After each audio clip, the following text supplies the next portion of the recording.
What is going on, guys? I am the LionMan, aka LionMan, and we've also got Hi, I'm Easy Mac. Say hello. And today, today we've got the first episode of the DraftBuff podcast, where we give our take on the current events in Call of Duty. And today we're starting with our opinions on the Pro League and giving our takes on who we believe were the players that stood out the most, or in turn played terribly. So we'll start off straight off that. Actually, you can give a little intro on yourself because I feel like I've jumped the gun. Hi, I'm Easy Mac. I started out doing stats for the Pro League and different events. I ended up getting picked up by a Pro League team a couple months ago. I've been grinding out that while slowly fading off all the stats. So I've been gaining more of a insider knowledge on gameplay and how players should pair, how they play mid scrims, how they do everything. So it's been really nice to do that. Yeah. And well, me, I just make pro cards and piss off pro players. That's all I do. So we'll jump straight into the first question. Which was the best roster change during Roster Mania, in your opinion, Austin? So I'll start off. I went with Midnight. Midnight had a 3-1 record during Pro League. They were 5-1 in Hardpoint, led by Frosty with a 1.65. Their two main additions, well, they had three, but their two main additions were Frosty and Royalty, in my opinion, because they got that Slayer Maddox and they got their lead Sog. So just in Hardpoint, they had a 1.65 for their Maddox out of Frosty, and they had a 1.27 out of Royalty. So that's big improvements over what they used to have. And Definitely. basically so what they improved on was their hardpoint, and you could say control kind of. They got a little bit worse at S&D in their terms, but in control they were good on Seaside. Parasite was when Parasite's you're at the tail end of the slaying, that's the good news because Royalty literally led away with a 1.31. God was just above him at a 1.44. But Frosty and Zap were both doing their jobs in control, so I think they were the most improved team. Everyone thought they were not going to be as good going in. They definitely proved everyone wrong on Hardpoint, and it's exciting to look forward to the future for them. Yeah, it's kind of crazy that they've gone from being this team that everyone thought was going to be absolutely terrible, one of the worst roster changes in the league, and then they come out, go 3-1, and kind of shock everyone, turn everyone's heads a little bit. It is the honeymoon stage, obviously, but it is possible that they could just be a little bit of a dark horse in the finals, I think. They could definitely make some noise and they play in. I wouldn't count them out. Yeah, like in my bracket prediction, I didn't really give them much hope, but like that was before I really saw their potential. But my pick for the best roster change into the Pro League was LG. And purely because I've always wanted to have Brack on LG. I've been such an advocate for that all year. After seeing his talent on Midnight, I just kind of really, really wanted to see him on a top team again. And along with Skies, who has had one of the biggest turnarounds of the year, I feel. Like during the start of the year, during PLQ, he was great. And then he went into the Pro League with UYU, and he just, for some reason, that wasn't clicking. Like, he kept a solid KD, he kept solid damage, but he wasn't quite living up to what he could do until he moved to, what roster was it that he moved to, and he kind of just turned some heads? Was it Accelerate or? It was technically Accelerate, and then it turned into Elevate. Yeah, Elevate. Elevate was really where he kind of made a name for himself again. And then being picked up by 3 veterans, 2 world champions, and I think combined they've won 35 championships. So, joining onto their roster, you've got to have some confidence. And clearly they've showed it. They went 3-1. Obviously they had a few mistakes to kink out, but I don't have the stats on how they played. Do you have their stats for this week, or? So this is LG, correct? Yeah. So touching on LG, so starting in Hardpoint, the Brack and Skies were definitely their slayers. So Brack had a 1.68, Skies had a 1.44, and then Formal was right behind them, technically, I guess, with a 1.15 in Hardpoint. S&D was a completely different story. You had Brack and Skies all by themselves, and that's pretty much it. So Brack had a 1.18, Skies had a 1.1 or 1.38, and then all the other three guys were well below 1.0s. The next closest guy was John with a 0.89. Yeah, so even Formal was struggling with a 0.85. Yeah. Slacked at a 0.71. Wasn't too hot. You move over to Control, and it's the same story. So Bracket a 0.22, Sky's at a 0.18, and then the next closest guy was Slacked with a 0.93. Yeah. So those guys were definitely carrying the way between those two, or that team. 100% agree. All right, now we move on to the worst roster change from Roster Mania and heading into Cross Division. Who was the worst? So I said EG because they went 2-2. They went 3-5 in hard point, 5-3 in S&D, 2-2 in Control. So it sounds middle of the pack. Literally, they were even on everything. But what it comes down to is, to me, they didn't fix any of the problems. They brought in accuracy for Phantoms, which seems pretty. Yeah, it didn't really fix anything. Like, it took away a little bit of slang for a little bit of veteran leadership. Yeah. It didn't fix what I thought was wrong with the team, which was the second SOG. I definitely thought that's a big glaring error with the team, which I think you're going to see in respawns more often. They only won 2 controls, which were on their strongest map, which were Arsenal. They lost 2 on Gridlock. So that's, to me, that's like saying that their control never really got better to begin with. They just played their strong map and they did good on it, pretty much, to me. And you see, like, second SOG wise, that's going to be Sonic right now, and on hardpoint he had a 0.77. That's not going to cut it. Apathy had a 0.99, so that's respectable out of your first SOG. And then it's just glaring to me, because even in respawns, you're going to need that second SOG to be the Slayer. If you look at all the other teams, you have a BZ and Simp. Simp's going to be the Slayer. In Optic, you're going to have Scump and TJ. TJ's going to be that Slayer or Scump, depending on the day. It's meant to be Scump. Yeah. Hey, so, it's not really.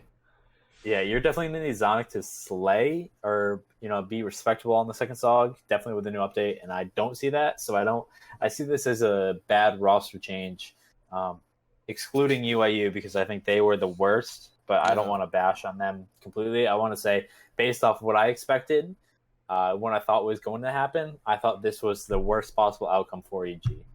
Yep. I agree. Let me just pull up UYU. The thing about UYU is that they don't really have any superstars. When we saw the roster get put together, it wasn't like we thought there could be an inkling that they play good. Like, we kind of just knew that this wasn't going to work. It's just a bunch of leftovers from other teams. And when we heard, later on, you'll actually hear it, but Joey talks about how Classic has turned into the best player on this team. And the fact that that is the case is rather shocking.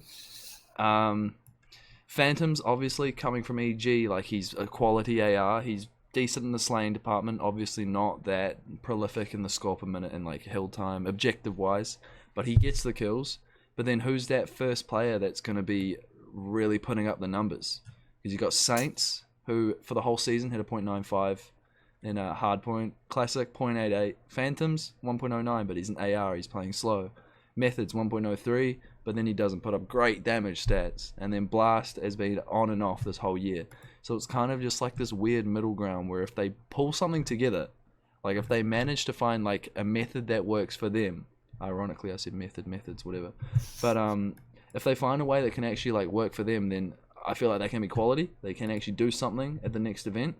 But it just seems like, and what I've heard from in scrims, they like can't get anything going at all. If I was going to pick 2 players, it would definitely be Methods and Blast that would have to step on up. I don't know why that. They're both the Maddox players. They should be putting up crazy good numbers, especially when you've got these other players on the map that are just kind of baiting themselves for them. I wouldn't say baiting, sure but Methods has been in this weird spot where he's been switching between playing that ICR and that max role, because Phantoms and him have been switching back and forth depending on like. Yeah, they've been trying to figure everything out. That's such a weird change. Yeah, so they're trying to see. It's definitely with this update that did happen with the SOG. It's kind of like you have your 2. You have Classics and Saints already figured out, and then it's like figuring out the other 3 roles. you have all these issues. So you're trying to figure out do you want Phantoms to be that more aggressive Slayer? Do you want Methods to lay back and be that ICR? Yeah. It's kind of what they're figuring out right now. The only thing they pretty much have set in stones is their 2 Sogs, and then Blast definitely going to be on that Maddox. Yeah, it's just confusing to like where are they gonna go? Like, what is gonna happen with this roster? Like, are they gonna stick together? They kind of got no choice. Like, Yeah, they've kind of got themselves. They're sub spoof, so that doesn't really fix anything that they have issues with. No. All right. Well, let's just move on from that then, because we all know about you, YU. The biggest failure of a roster during the league. So the entire league, the worst roster of the year that fell apart. So I went with Red Reserve because I expected more out of them. They brought together the best European talent all throughout the past couple of years. People thought that those 5 guys were the best Europeans. Debatably, you could throw in a couple, like one or 2 like other guys. But that's those were the 5 this year, though. Yeah, it's definitely changed this year. Yeah. But those are the 5 guys where everyone's saying, like, this is the team. This is the super team from EU. They're going to be amazing. They had, the 4 of them had decent results in World War II. I thought going into this, they were going to be a top team. I thought they were going to be top 2 definitely in the division. And then they go 5-8, and then they start crumbling. No fault to their own. But that contract issues, everything kind of surrounding that team ruined it. Yeah. But it's just, all in all, like, not even to the player's fault. It was just one big failure just because I expected that whole team to be top 2. And at the end, you see them at the 4th, 5th range, and it's just, the whole part was just really, really rough. So that was my pick. Felt really bad for them. My opinion, it was Accelerate with Robbie B. When they took out Fastballer because of team issues, team dynamic wasn't quite working. They brought in Robbie B because they thought that he could slay heavy, and he could. He showed that at PLQ. But the one criticism is that he's not an entry man, and they needed an entry man like Fastballer, and instead they got a guy who plays similar to a regular War Machine Sorg player, like a second Sorg, that heavily slays, focuses on getting those kills as opposed to focusing on putting in damage, drawing away your what's it fucking called? What is it called? Auto aim. Holy shit! Not auto aim. Yeah. Is it auto aim? Okay. You're auto aim dragger. Yeah. So he's not an auto aim dragger. He doesn't take away. He doesn't assist his teammates in that way. And what I was trying to say is that completely destroyed their hard point. It completely destroyed their respawn in general. Their search was strong. Remember that? Their search was strong. Like they almost won every search. Yeah. And then they would lose every respawn. Yeah. So they had pacing issues in respawn, and then they had like this dynamic search team. It was so weird. Yeah, and then they just fell apart because it just didn't work. But yeah, that's literally all I can say about it. Do you have anything to add on that team? Because my God. Yeah, you basically just went from Fastballer, who played at 10 speed, and he was just, that kind of what hurt him because he was just going in so fast all the time. Yeah. And then he went from a player that played at like a 2, playing with the SOG, and he went for more stats. He was more of the, I'm going to slay heavier, not I'm going to be sliding in first. So then they put different players on the team under more pressure. It just didn't end that up, and then it ended up destroying the team from when they just role-wise. Yeah, that's that. All right. Now, who is your rookie of the Pro League? So mine was Envoy.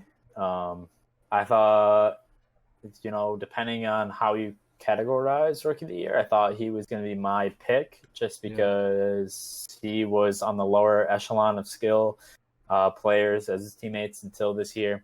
I know he did play a little.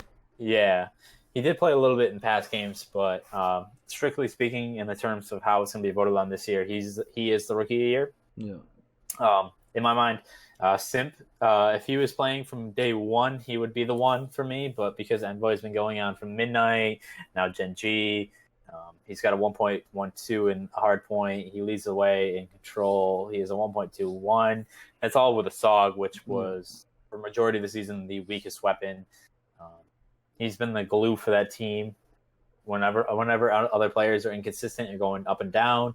Envoy's been right there, consistent the entire season for Gen.G especially, and he's really holding them up and helping them push to that finals appearance in Anaheim, and the real reason why they are the threat coming into Miami and LA.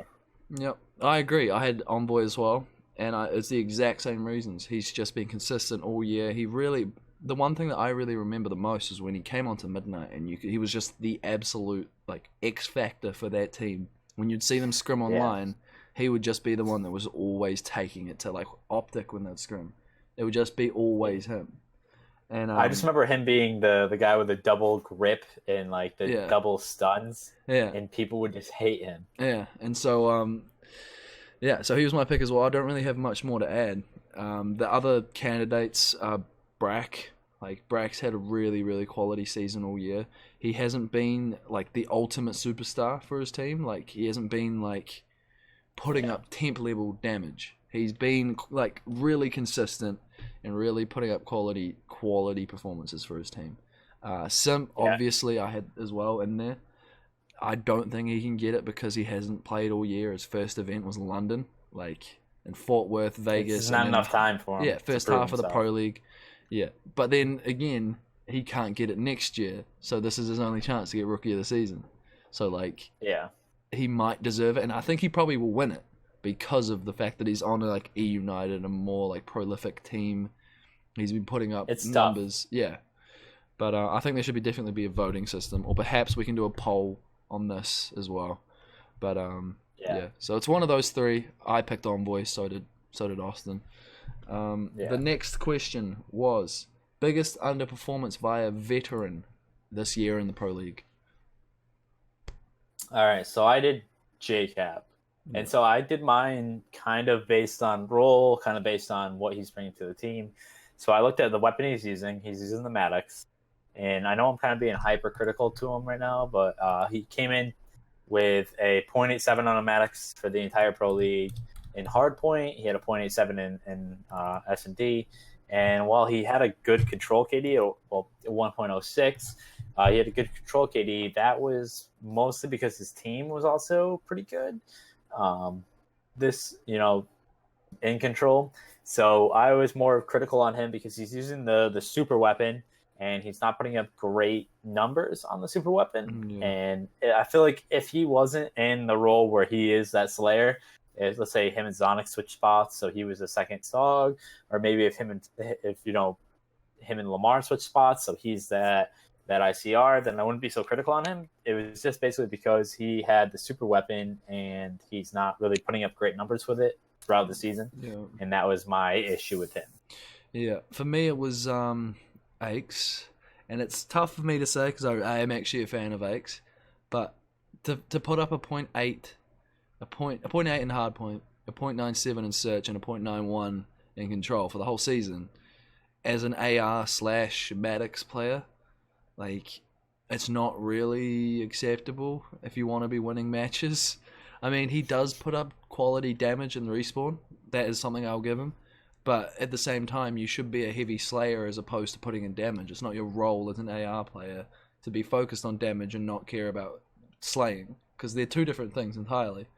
Yeah. One assists your teammates, one finishes off kills. Like, it's completely different. And he's focusing more on the damage aspect, which, yeah, I don't know. It clearly hasn't been working for his team. But there's not much really to add. It's just the fact that when you're an AR/Maddox player, you can't be putting up negative stats and expect to actually be competent on the map and actually be doing something for your team that's worthwhile, you know? I agree with you. If you compare it to any other like quality AR/flex, like who's another example? Formal constantly over a 1 KD. Like that's what you want to be. That's like the minimum you need for an AR/Maddox player is that 1 KD because you're putting up the numbers. You need to have solid damage and slaying as well, but just a 1 KD I feel like is the bare minimum, and he put up a 0.9 for the whole season. Slightly less than that, 0.87 or something for the whole Pro League. So I had Aches, and I feel like I don't want to say this because I know that this is going to get clipped and then put on Twitter. But I feel like he's quite possibly the reason for a lot of Envy's struggles. I mean, I think he is. Yeah. I think he definitely is. Yeah, and I don't like saying that because he's one of my favorite players, but like, okay. Yeah, he's just been struggling on. He's been struggling all year long, and it's just I don't blame him. He's always come out around champs and played good. Arguably one of the greatest champs players of all time. You can't struggle for 90% of the season and then say, "Look at this 10%." But imagine if he gets a third ring, and we're sitting here like, oh. I would put all my money that he is not going to get a third ring. Okay, you would have said that last year as well, though. He wouldn't have got a second one. You would have said that. No, I know, but this is like this is even worse because you don't have these have been the 16 teams all season. Yeah. It's not like we're changing up any of the teams. So all 16 teams have game film on all 16 teams, plus the 16 AM teams, which I only think will have a slight chance of knocking off maybe 4 teams. Yeah. I don't see any team that's in contention to win the tournament falling to Envy. I don't see it. No. I mean, no. Nah. But like, I just don't. Maybe. I just don't. Like, I don't see Gen.G, I don't see 100T, I don't see Optic. Unless Optics apparently doesn't give a fuck about champs. Yeah. That's the only way I see that happening. Yeah. I don't see FaZe. I don't see LG. Jeez, I barely see. I bet you EG would be a good matchup for like Envy right now. That's pretty much what I'm at they right could. now. They could, but that doesn't mean they'd win. Like, I feel like those two teams are very hit or miss. Envy can be really good when they are just firing out of nowhere because they have all the pieces. They just don't quite have that chemistry or the roles down like 100%. But when they fire, they can play really good. But that's the same with EG. It's the same with like majority of the teams in the league. They could just fire up. Look at Midnight, for example. Like they can just fire up and beat anyone on any given day. But it just depends whether they're gonna do it when it matters or when it doesn't. Like that's it. I would even put E6 above them, honestly. I agree. I think E6 is probably on the border, like top 6, like on that edge, like just off it, but like they could bump into that top 6 team in the game sort of range, especially after the changes. I think Brizzy is a goat. Love that guy. I think they're the gatekeepers to the top. Yeah, so if I you beat agree. E6, you can sneak into that top. Yeah. But if you aren't going to beat them, you're not making it anywhere higher. And I don't see Envy beating them. I barely see Envy beating EG. So that's yeah. It's tough, and I really wanted to see Aches improve. That's all I'm trying to say. Next, the biggest performance by a veteran, the veteran that played the best during the Pro League. So I went with Octane. Yeah. The one thing though, why I said him, we don't. Yeah. I don't know if that's a veteran, but. Yeah. So I did him because he's been in multiple titles. Yeah. He's been around the block in my terms based off what I've seen. So, you saw him in past games, IW Black Ops 3, putting up good numbers. He comes into Optic at World War II. They struggled mightily. That team with Methods, Prim, and Scump was a failure in all parts. And then everyone kind of is doubting him coming into this year. He comes in the 100T. People are saying, why are him and Slash are there? It doesn't make sense. The roles aren't there. What are you going to do if it's not a 2 main IR setup? And then he comes in the Pro League. He puts up a 1.18 in hard point, a 1.13 in S&D, and a 1.18 in control. And he was putting up 485 damage per minute in hard point. He's just in a role that's kind of doesn't really, it's not about damage. It's about finishing kills, and yet he's putting up damage stats similar to Temp, which is just ridiculous. He's lighting it up. He has the number 1 hill time. Yeah. He set a bunch of records in hill time. He pretty much owns. He gets like 100 seconds a map. Yeah, he's ridiculous. He's just ridiculous. So that's my MVP. Or your veteran. My biggest performance by a veteran. Yeah, mine was a lot of people probably won't agree, and a lot of people probably call me a fanboy, but Formal. I feel like even though his team hasn't been quality, that just shows how good he actually has been playing on a team that's not been good, not the roles have been all screwed up. They've had changes. They've had complete flops. And yet he still had a .99 in hardpoint, a 1.13 in search, and a 1.05 in control. And he's putting up crazy damage stats. Like kills per round, he's near the top.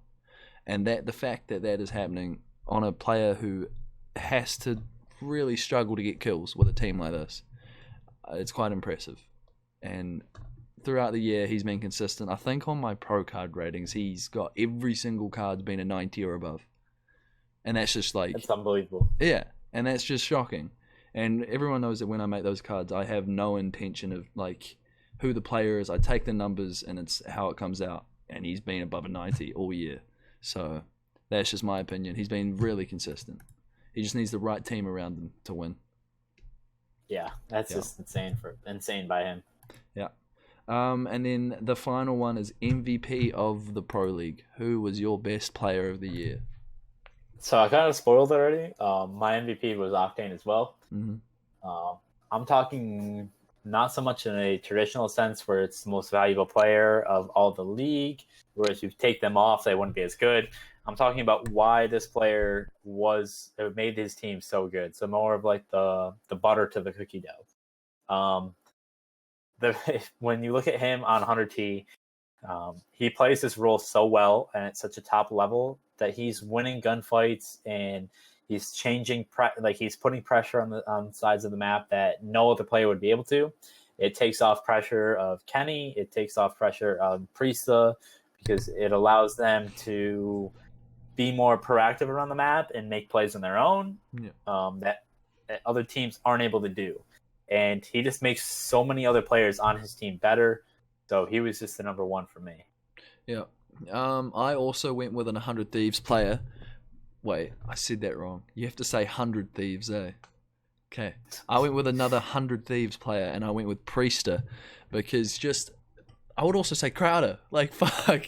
Yeah. The reason why is because so many players on that team. That team went from... They were down 1-5 to Team Space in the PLQ in a Search and Destroy Game 5. If they lose that, they don't make the league. They come back from 1-5 and win, and they just make the league. And that's what the point I'm trying to make is, imagine if that 100 Thieves team now was how they're playing. Like, they went from being barely good enough to make the league to being the most dominant team in Call of Duty right now. And that is all because of Priesta and Crowder and what they brought to this team. And that's why Priesta, he's completely different player to Pharaoh. Like, he's the most selfless player on the team. He's apparently a great teammate. His comms is good. He's got this ridiculous shot. Like, if you see him play, like, he can dive into U-Hill on frequency and then beam the guy on elbow with a Sorg. Like, you just don't see that sort of gameplay. And the fact that you've got him on your team, you've got Octane, you've got Crowder as coach, you've got Enable, who's just the most selfless player in the game, and then you have how am I forgetting the Slasher and Kenny on the Maddox roles. It's just such a quality team, and I thought Priesta brought more than anything to any other team. Anyone, fuck it, he's the MVP. Don't care. Yeah. Don't care. I can agree with that. Yeah. Do you have anything else to add? Because that will end the first section of this podcast as we go into the guest section. That's pretty much it. That's it? That's pretty much it for that section. All right. We'll see you guys again very shortly. You dead ass ruined fucking COD, LionMan. Yeah. Wait, I said the same thing, bro. I said, bro, wait, I literally subtweeted one day. People literally play for your stupid fucking card, dude. So bad. They literally play for that fucking player card. They could lose the event and be like, I'm a 96 overall. It's like, okay, you still got 6. I still got a 96 overall though. It's like, okay. Yeah, bro, but like, it's actually crazy because people have got contracts because of a fucking 96 overall. It pisses me off. Yes, you're literally like, you're the career saver and the torture. You're dictating Call of Duty through those fucking player cards. Yes. I'll take that. You have a lot more power than you think. It's actually crazy. That's actually, it's like, I'm not even joking. Like I'm saying this like laughing, but I'm being serious. Like, you actually dictate a lot more than you should. Oh, that's fucked. I literally tweeted Brad's the one one of the best players in the game now. I said LionMan and Easy Mac ruined COD. Dude, I love that. We were sitting here laughing when you said that shit. All right, this is the second section of the podcast. This is where we have JoeyNubzy, the coach of Gen.G, James Crowder, coach of 100 Thieves, and RJ, the coach of FaZe Clan, along with my co-host, hi, I'm Easy Mac, the FaZe analyst. Today we're going to be asking some pretty hard-hitting questions for you guys. My first question is, what was your best roster change from Roster Mania? Like, what was the roster that you were impressed by the most? Anyone can start. So this is like what we were most impressed by, like after seeing them kind of play out. Yeah, from Roster Cross Mania. Division. Yeah, Cross Division.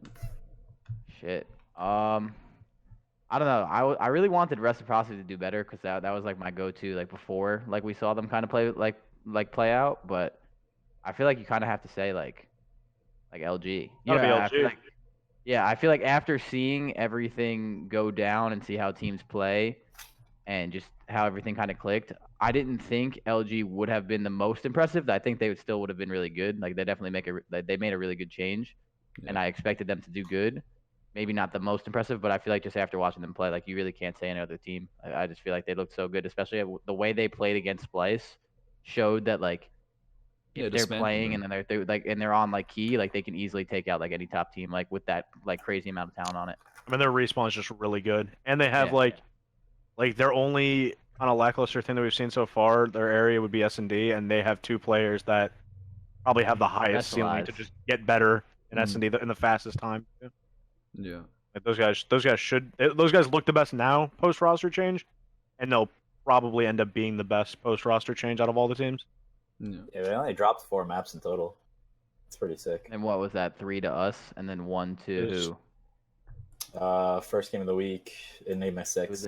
Enigma 6. They lost, That's what I'm saying. They looked good. Like, you know what I mean? Like, they looked really good. And, like, it was surprising that they clicked so fast because, obviously, the old LG had a lot of problems with, like, kind of, like, how to play and, like, where to go and all that. But I feel like they just made it work. And now, like, what Joey said kind of just makes sense. It's just they have so much potential in S&D where if they can get that down, like, they'll be a scary team. Like, they have a lot of talent. They just have to get that all clicking on, like, the same day. Yep. Do you agree, RJ? Hey, what was that Gen.G? little chuckle up there? I want to say Gen.G. Oh, okay.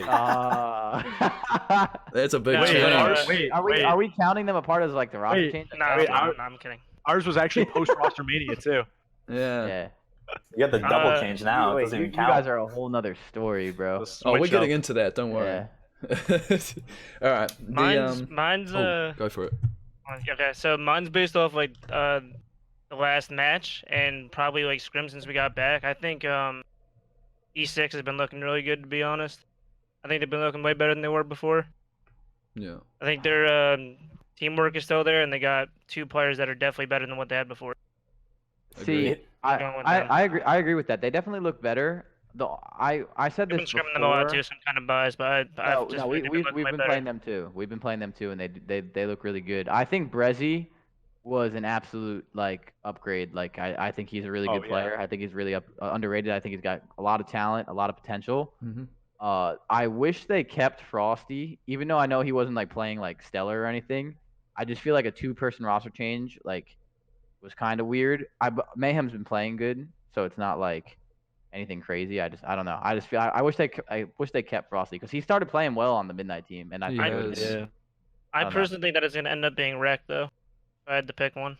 I do too. Yeah. I'm not counting them out. I'm definitely like that was my team from the start. Even though they haven't shown it yet, I think they have so much unlocked potential with Dylan, Zed, and Alex being that's their core 3, right? Yeah. Yeah. I just feel like they should have been. I feel like they should have been good off the rip of this change though. Like compared to like just from this roster change, like Shawnee to Alex, like that immediately should be showing results, and it just wasn't, which kind of concerns me. So here's a question for you guys. Do you guys think there's a higher chance that Godorex performs how he did in Anaheim or Cross Division-esque? Or do you think there's a bigger chance that Alex steps up and plays better on Rec compared to what he was doing at the beginning of the year? Adam's always going to be really consistent. Maybe not 1.4 consistent. So I think you have to say Alex probably. But I mean, I don't think Godorex is like the X factor there. I think E6's only issue right now would probably be just from like speaking to them a little bit, the communication. I mean, language barrier for them is still an extremely real thing. Brezzy's very like soft spoken too. Yeah. Like he understands English. He speaks English like moderately well, but he's super soft spoken, so I can understand how that can be kind of hard for them. That's got to be wicked hard for a SOG player too, right? Yeah. I mean, He's got to be communicating pretty fast. He's got to be communicating fast. He's got to be telling people when he's. And I'm going pretty in, sure he's when their he's war waiting, machine. when, like, yeah. Yeah, he is. He is. Oh boy, Yeah, he's gonna be yelling out flag too. Yeah, he's got a lot of responsibility in the communication department, and he's obviously that's probably the biggest struggle with them. Yeah, he's only going to get better though at that, which is hitting it. Yeah, I mean, that's the same thing. That's the same thing with like Heretics with Vortex. Yeah, he's Italian. Yeah, I know. There's a little bit of a barrier there for them. Same Just thing with talking Elevate, too, a little with, bit. Whalers. Yeah. Whaler's English is actually really, really good though. Is it? Yeah, it's doesn't really matter understandable. then, He's yeah. super understandable. That's the one thing I worried about with Risk. Like, he's one of the best players in the game, and yet because he can't speak English at all, he's got no team. The only team he had was Yeah. Denial, and he can't find anyone else. I mean, Yeah, you can't Risk- play. You wait, can't play with a Risk guy is that's really like, good. he's Dude, I told him months really ago good. to learn English. He said he's gonna work on it. Yeah, Yeah, he Risk is really good. definitely tried to. I just there was way too much of a time constraint for him to just learn English, like play the game that much. There's Oh, no no. way. If someone told me to Next start learning to that. Spanish, and then we could be like, okay. But he's Yeah. good. He's good to the Yeah. point where next year, if he Mayamo, can speak easy man. Must be English, screaming, oh, I'll recoil. if he can speak English by next year for the next game, he'll be on a top team. I actually think he's that good. I mean, probably not. Like, there's no stock for him at this point. We saw him at the Yeah. beginning of the year. It's gonna be an afterthought for everyone if you're trying to Yeah. fill out your Yeah, team. it'll be like yeah. You'll be looking at fifth players like, I guess that Risk guy was pretty good. Like, has he And learned then you'll English yet? You Yeah. go over to the friendship bench, and then you'll pick from there. Yeah, Yeah, I but- mean, That will only raise That's his also- stock speaking English. That's all I'm saying. All right. I mean, yeah. Hopefully. Next so what's one. the You what's guys- the worst roster? Yeah, after worst roster Cross Division change. for you guys? UIU, not close. I agree. That's the worst team by far. It's not even remotely Yeah. debatable. And I Wasn't actually even don't. outside the I box. mean, but they weren't that good before. No, but they're like significantly worse now. Like their S&D doesn't look too terrible, and they could definitely just keep improving on that. When it comes to respawn, I think they have like almost no potential to get better. Their roles are never going to mesh well. Those players, it's literally the same concept as the old Midnight roster, like the one we just had, Yeah. where like all those players, it's not the question of like who's sliding in first, it's like who's sliding in second. Like who's actually going to be that second person to slide in and just bait themselves. And you are not finding a single person on that UIU roster doing that. Mm. Like it's classic, and then if you're lucky, Saints. Yeah. Yeah, no, that team's weird. That team has like you said before, like obviously we were talking a little bit before. They're just not a team. They're not an actual Yeah, team. they have. I feel like that's just 5 players on a team. It's Yeah, literally that's- like it's weird. It's a bunch So of I, pieces that don't fit together. Yeah, I mean they could make it work. It just and that's another thing too with them. I don't feel like they're gonna have anyone that steps up and actually speaks about like I how mean, to do also, this, what we're and doing, also, or what the fuck we're actually doing. You know what I'm saying? I feel Yeah. like everyone has like a philosophy maybe, but there's not a lot of loud spoken like every day getting on and being the annoying ass leader that no one else wants. You know what I'm saying? Like that role on Mhm. like that team, like every team has that. Like I feel like they don't have someone that will do that day in and day out. Like maybe like one day one of them will get on and be like, all right, like this is what we're gonna do, blah blah blah blah, like, and like go really hard in scrims, and then like not continue that for the rest of the week. So it's obviously useless. Like I feel like that's like gonna be a big struggle with them. Like why they won't be on the same page. Yeah. I think Also, they could do it, it but they also need doesn't someone to help, step bro. up. So when they were coming back from the from the league, fucking Timmy was trying to get everyone on like literally that Friday to play, and 2 people on the team wanted to take like 5 days off, and they want to take the 4th of July off. What? They literally want to Yeah, play like what the the Monday or heck? Tuesday after the league, and I'm like, well, there's your issue. Yeah. So are we That's not talking bad. like EG from like Split 1? Or are we talking like Envy from Anaheim? How bad are these guys? Yeah. Wait, they're worse than both of those by far. Wait, this is like an unheard of bad. Whoa. Like I mean, we only played them in the league once. We haven't played them since. So Wait, I they're- don't know. they're significantly worse than Elevate by far. Would- Elevate's good at like Elevate shows signs of being actually really good at S&D, They do. and they have pretty good respawn like upset potential. UIU's not upsetting anyone. Yeah, you're right. Would they upset like- Tainted Minds? No, oh, no. shit. Tainted Minds beat Optic last year, and I wasn't shocked. Teams Yeah. like Mind Freak will come into champs and just wipe the floor with them. I think. Oh yeah, no, that's a Mind guarantee. Freak with their teamwork? Oh no, you can clap. I hope not. I hope not. Oh yeah. For The Nick's thing sake. is, like, we're For Nick's talking sake. like currently right now. Like, if they do, obviously, They got a lot of have work to someone- do. Yeah, they have a lot of work to do. If they have someone step up, they could make it work. It's just they just need someone. One of those guys on that team have to step up and be annoying and get everyone to listen to them like ASAP. Because I'm pretty sure they didn't win a single respawn map in my split. Wait, they right? did? No, they didn't. They won 2 S&Ds. Yeah.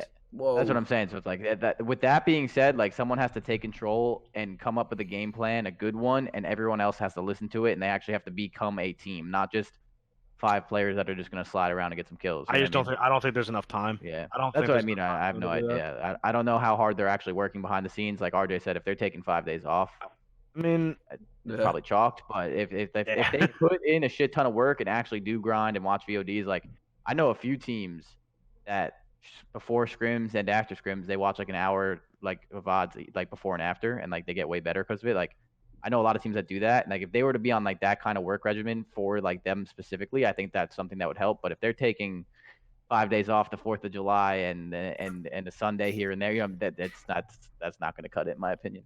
they just need to not give up on themselves, even though everyone Yeah, else is giving up on them. That's like the biggest thing. Yeah. Yeah, if they become a team and actually believe in themselves and actually put the work in, I think they have a lot of potential. It's not like those guys can't shoot Look at straight these up and six kills. people Like they been have a lot of counting teams. since day one. Yeah. But I mean, I We used feel to scrim E6 back before the PLQ, and we'd smoke them, and then they just came and smoked us the PLQ out of nowhere. yeah, Like, and that's what I'm saying though. It's like that's what, and at the PLQ, like we just weren't a team, and that's what I'm saying. Like you can't just bully people into this game. It doesn't matter how untalented your team is or how talented your team is. It like either way, like on the spectrum, if you are not a fundamentally correct team, you fucking suck. That like this game has exposed that to the max. In any other Call of Duty, you can get away with, oh, Gunless dropped 60 that map, we won. We Yeah. might have played it terribly, but he did that. That does not happen in this game, period. So it's like we literally we It's scrimmed ridiculous. Envy like a week and a half, like maybe 2 weeks ago, and the score was literally 120-0, and Pierce was like 17-14. Yeah. Like- and that's absolutely frying in this game. You know what I'm Yeah. saying? Like in other games, you can take over a game by yourself a little bit more because you can get quick kills quicker. It's not 150 health. It's one less guy on the map. But like the way this game is and the way people play and the teamwork and the cross, like the team shooting, the crossfires and everything, is just you have to be fundamentally sound. And I feel like this year has exposed that in so many different players. And no matter how untalented or talented you are, like that's the main thing that I feel like teams like UIU struggle with. And like that's like the playing tens is not going to fix that. You know what I'm saying? Mm. Like playing with your team and figuring out what the fuck you're doing wrong does, and that's like the difference between a lot of players and teams. Mm-hmm. All right. The next question was, which roster do you think played the best during the entire Pro League? The As a entire whole. Pro League. We're Yeah. talking from day one to From day day like, one. period ending. Yeah. All right. Someone else go. Start it. United with Simp. I United's agree. like, yeah. Iteration of that roster with Simp, definitely. Like yeah, they saw a lot of map 5s. If not them 100T, solely because they were like a roster from like start to finish. Day one, yeah. Yeah. So that kind of shows a lot too. I think you have to say United just based on the record, but if they had like an extra loss, it's 100T by miles. Yeah. I don't know map records. I would love to say Optic as that's but what I I was gonna say can't too. But after this week, I no would say chance. after this last week you can't, because they started this league. They didn't have Dashy for the first like 5 yeah. matches, They went 4-3. and they still went 4-3, and then they finished first, right? No matter what. Yeah. But Yeah. like they still ended up finishing first and like doing well. This last week obviously kind of killed it for them, like in the sense of like only league matches. We're speaking strictly league matches here. Yeah. So I would have liked to say Optic, obviously excluding my team.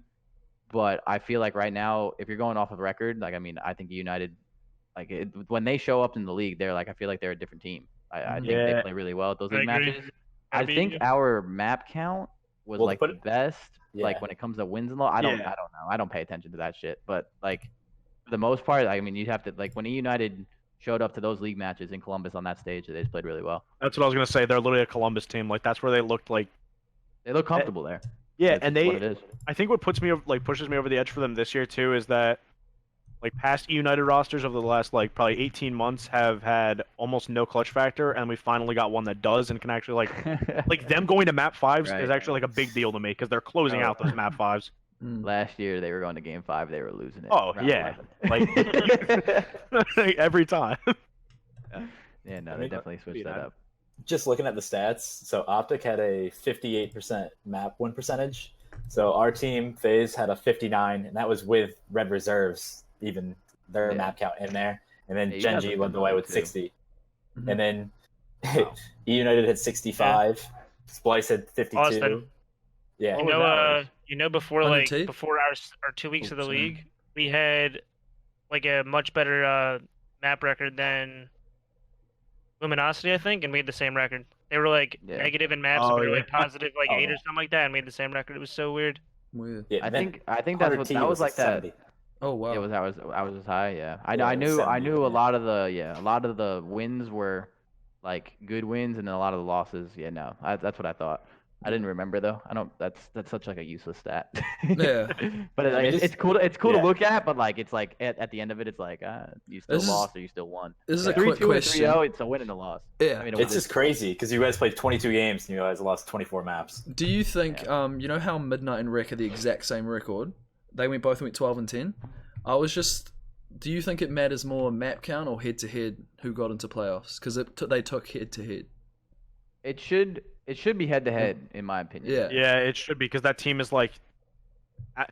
See, I say that, but at the same time, that's not even like the same roster though. Yeah. But that's kind of the only way to like to justify Gotta be it. ahead, yeah. I mean, but that's why you go into every match you play. That's why you go into every roster. And you have to go out of it last year, time and time again. That's why you don't. Because you 3-1 some team that's really bad. It's so dumb.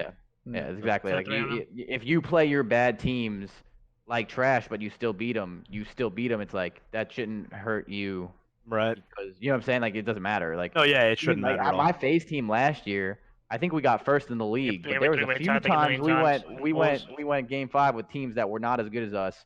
But then we would play LG, who was like at that time everyone thought they were hot shit, and we would just come out and smoke them. You know what I mean? So it's like there is a balance. It's like just because we don't play the bad teams well, that shows a flaw in our gameplay. Like obviously we're not the most consistent team, but like we are way better than that team most of the time. And then when we play the teams that are supposed to be the big dogs, we used to smoke them too in the league.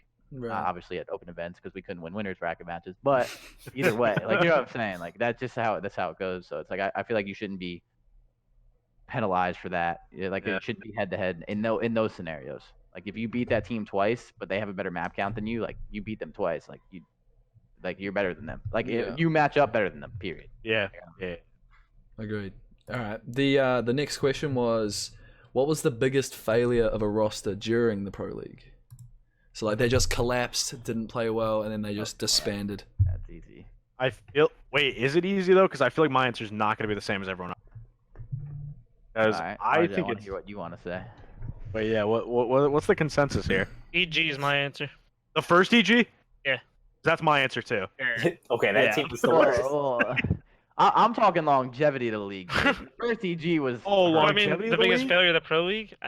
Wait, no. But if you're a failure of the Pro League though, you're not staying in the league the whole time. Well, that's actually true though. That you can't really it's hard to start from finish. Because like the first LG, bro, they won an event and then they couldn't win a map. You know what I'm saying? Like so, it's like weird. Like the league doesn't. But that's not the same team now. So like technically they're not a failure now. They're good. Exactly. Now, like longevity of the league is really. Hard too. Yeah. I mean, we were 6-1 and our roster didn't stay the same.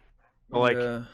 Oh yeah, you were guys 4-0 last week and you changed. Of all time. You guys are just switching all around. These guys got second place. They said, we're gonna change it up. That went 4-0. We're gonna change it back. It's like, just having some fun. Who cares? At this point, you're just flexing on people. Yeah. Like, we're switching today. Yeah. Look what we could do. Like look what we could do. We could change our player and still win. Doesn't even matter. My team was Accelerate with Robbie B. Do you not think that's they were in our league. I forgot about that. That was the biggest mistake I've ever seen in my whole life. Maybe it might be them. First of all, don't get me wrong. I'm not gonna sit here and be the guy that like defends the victim because fastball got dropped for no reason, like that whole thing. Yeah. But like, bro, they dropped fastball, and you don't know behind the scenes like the arguments and stuff. I've heard some shit behind there like that, like could obviously kind of justify it. Yeah. But like, bro, they dropped fastball because he like a lot of it is because he wasn't doing that well. His stats were bad, and then they picked up someone that just does not play clearly as selfless and as fast as him, and like they got so much worse, so much quicker. And it's just like, once again, goes to show you like people that slide in first and stuff have so much of an impact. And I'm not gonna sit here and defend fastball. What do you have, like a 0.6? 7, like 6.9, something like that. He's probably in that, with that stat being a thing, he's probably going in first too much. Like he's probably 100%. You know what I'm saying? Like, I mean, they got worse than doing his his job and won. Going in first too much, catching terrible timings by his own fault. Like, yeah, exactly. Yeah. You can do that and do it wrong. So he probably wasn't doing his job to the best, and there's other people that could have done it better. Yeah. But like when they replaced him for someone that doesn't do it really at all, it's like you see how quick that changes. It's like you have to really appreciate your auto aim draggers. You really have to. Like, I feel like they threw that run like right out the window. But then again, like it's so hard to tell about that team because like even like with other rosters, like my FaZe roster last year with our roles and stuff, like there's so much behind the scenes of players that sometimes just don't want to do anything. You know what I'm saying? There's going to be some times where it's like, yo, I think you should really wait for your teammates or run this role. And there will be a player that will look you dead in the eye and be like, no. Then what do? You know what I'm saying? Like, then you have to make a change. Yeah. Then you make the change, and then it's like, well, now what the fuck do we do? So it's like, you don't know if that happened with them. It's like, that's why I hate not knowing behind the scenes. I mean, I would say Accelerate was the worst roster, like the biggest failure of the league, but at least they tried their sub. I still say it's EG being the worst by far because they had GodRx on their bench and a player with a 0.6. They just never tried him out. They never did. Come on.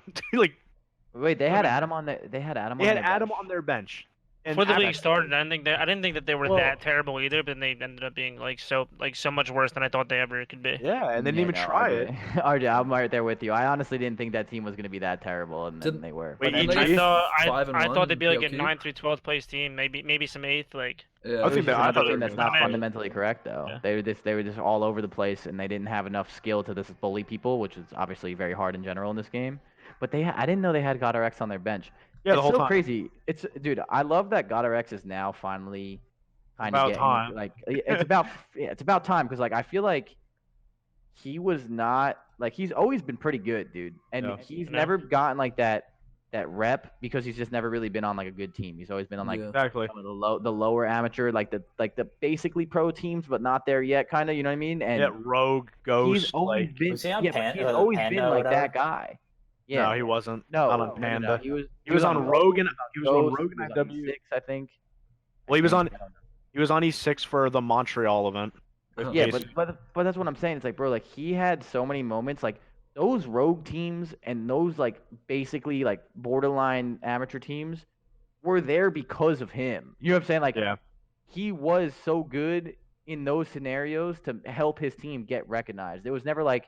No one ever gave him that second chance, but I'm happy he's finally kind of getting like. The problem is that people when people pick up someone like that, they want him to drop like a 1.3, and like obviously, I mean, GodRx just did that, but he's more of like a consistent player. Yeah. I mean, it's tough. It's like when someone picks up someone like that, they usually are hoping he's a prodigy, but it's like. I don't know. I mean, but dude, he's so much better than so many players that have been. Yeah, a lot. You know what I mean? And like, just that's like the veteran system sometimes too. Yeah. I forgot about his World War II team with him, Mock, Lace, and Pander. Bro, remember when he smoked us, RJ, on Valkyrie? What was it? Was Valkyrie the map? Valkyrie Hardpoint? He went on like a 95 streak. No, he down to 95 streak. Dude, he literally like. No, I'm telling you, I can go back and find the map. It's literally. The hard point, I'm pretty sure he's by the back alley of the Stone Hill. We used to call it Stone, and he went on like literally like a 9 spree like on that to like bring them back into the game and make it the game 5. Because that was the game 5 that I did really well in. I think I dropped like 15 or 16. Yeah, you did. It didn't go to that game 5 unless it was Valk Search, wasn't it? It was Valkyrie Search, right? Yeah. And that's what I'm saying. But that map should never have happened. But he absolutely smoked us at the end of the game. Like he's always had those moments against like really really good teams. He's just never gotten like that extra step. And I feel How like about- now he's kind of getting there. Yeah. How about this old team? General, Dashy, Godorex, and Pander. Ooh. That He was said- well, he no, said that some weird teams in the past. that was Montreal, right? Yeah. Yeah. Yeah, I mean that team was really bad because they had like got about smoked. 4 days of practice. Wait, no, they were. Wait, hold up. That team was just bad because they had 3 ARs on their team. I mean, So They did had not the Dashy General and Dashy they had- General and Casey. they okay, yeah, 3 actual ARs, but Yeah, they had. Dude, that well, was at the that slowest point though. game ever. At that point though, Casey had at least a little bit of experience with a PPSH, but it just obviously was not going to be enough. Yeah, a little bit, but like, yeah, not enough. Like, bro, Yeah. that specific time, I'm pretty sure like the game started getting a little bit faster with like the ARs and stuff. So did. like, it was more, and like, yeah, so they just couldn't keep It up was- at it was this not moment. good. Like, But then his they later had like very good players, is just not the right players. You know. but then the Ghost roster later with Casey, Adam, Andy, and Chris were like that was just a good team because those guys just know those guys understood the game more than I thought they would at like every single point. But that's when the bar was a thing, though, right? The second bar. That's like when that became more of a thing. Seattle. Yeah, so Yeah, like that 6. that also fit their play style a little bit more. Yeah. They were good though. They were a little bit. They were way more fundamentally correct. Like they And a were lot of them, good, though. and they had a lot of time to Big work teams. with it. We But had I a different think role that- every fucking map That in Champs, Dashy Chris. General team would have been way better at the end of the year because Dashy running the second bar, General running your STG.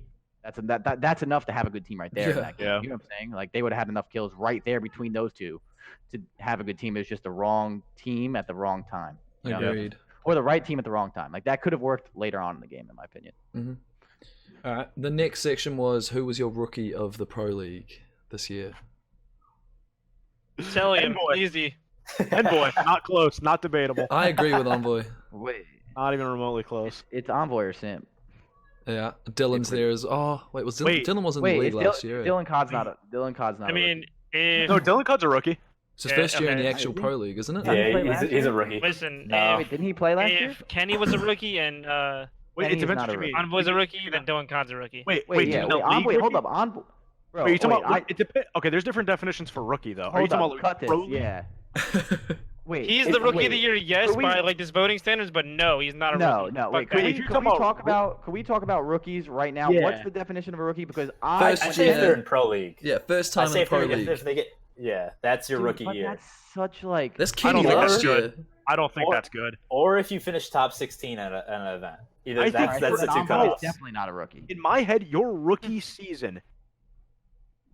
I mean, it changes too because Pharaoh of did. it changes because of the introduction of the CWL too. Yeah. So like, I'd say Advanced Warfare to Black Ops, like the transition from like AW to Black Ops 3 when the CWL was introduced. That's like a completely different time period for me. Like those two are different time periods. Yeah. I So, know, like- but like it's the same. But it's the same thing, though. concept. That's Like, why bro, I Kenny don't. was getting top 8 at events or top 6 at events in AW. I mean, then if He you was put a it that good way, who's a player. rookie? Yeah. Who was a rookie this Simp. year? No one. Simp. Well, but just because of his And age, Cell. like Cell. okay, yeah, Simp and Cell then. Well, Simp has never been to an event. Yeah, he's never. Simp has never been to a major. Yeah, so it's literally He just has to be 18-year-olds. rookie of That's the like the year. only. That's the Who only did like Dylan if Khan they- play with for Champs? brash. Brad. Yeah, he so went to, I- so Brad he used to went to know a that. champ, I so didn't know what he was he saying. can't be What a he was saying rookie to me. then. Yeah, Yeah, it was that's what I'm Gen.G, saying, like- D-Real, Nuvo, and Dylan. Like And Dylan's I 17th. I know what we're saying with the rookies like in the CWL. So I like get that pro side of league the argument. rookie. I just like as a COD player at heart, like I can't consider Kenny a rookie last year. Like that was not, Nah. you know what I Yeah. mean? Like I was playing against Kenny in like the winners final Yeah. in AW. like So it's the not a same as rookie. Envoy then. All right, Yeah, then so Envoy yeah, wins then it it's, then. then it's Simp. Yeah. No, because Dylan Dylan played in AW. I so know, it's- I know, but I'm saying but Envoy's if gonna win Kenny- it with that voting, the esports Oh, voting. with, that's what yeah, I'm with the talking actual about. with the criteria they use, he's gonna win it. But if you're talking about like actual rookie of the year, like to the 18-year-old standard, Yeah. or like the first events, Major it's Simp and by stuff, far. yeah. But Yeah. then Well, we go over to like I understand champs. where they're coming from though too. No, yeah, Yeah.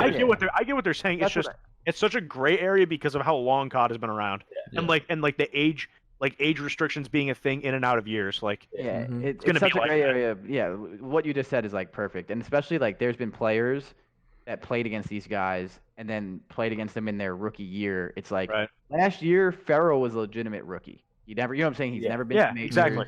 He's never that's a rookie. Like blast. Kenny last year, like Kenny's on my team. You know what I'm saying? Like I'm great friends with Kenny, but he was not a rookie last year. You know what I'm saying? He Nah. was an experienced top Yep. level player. Like I agree.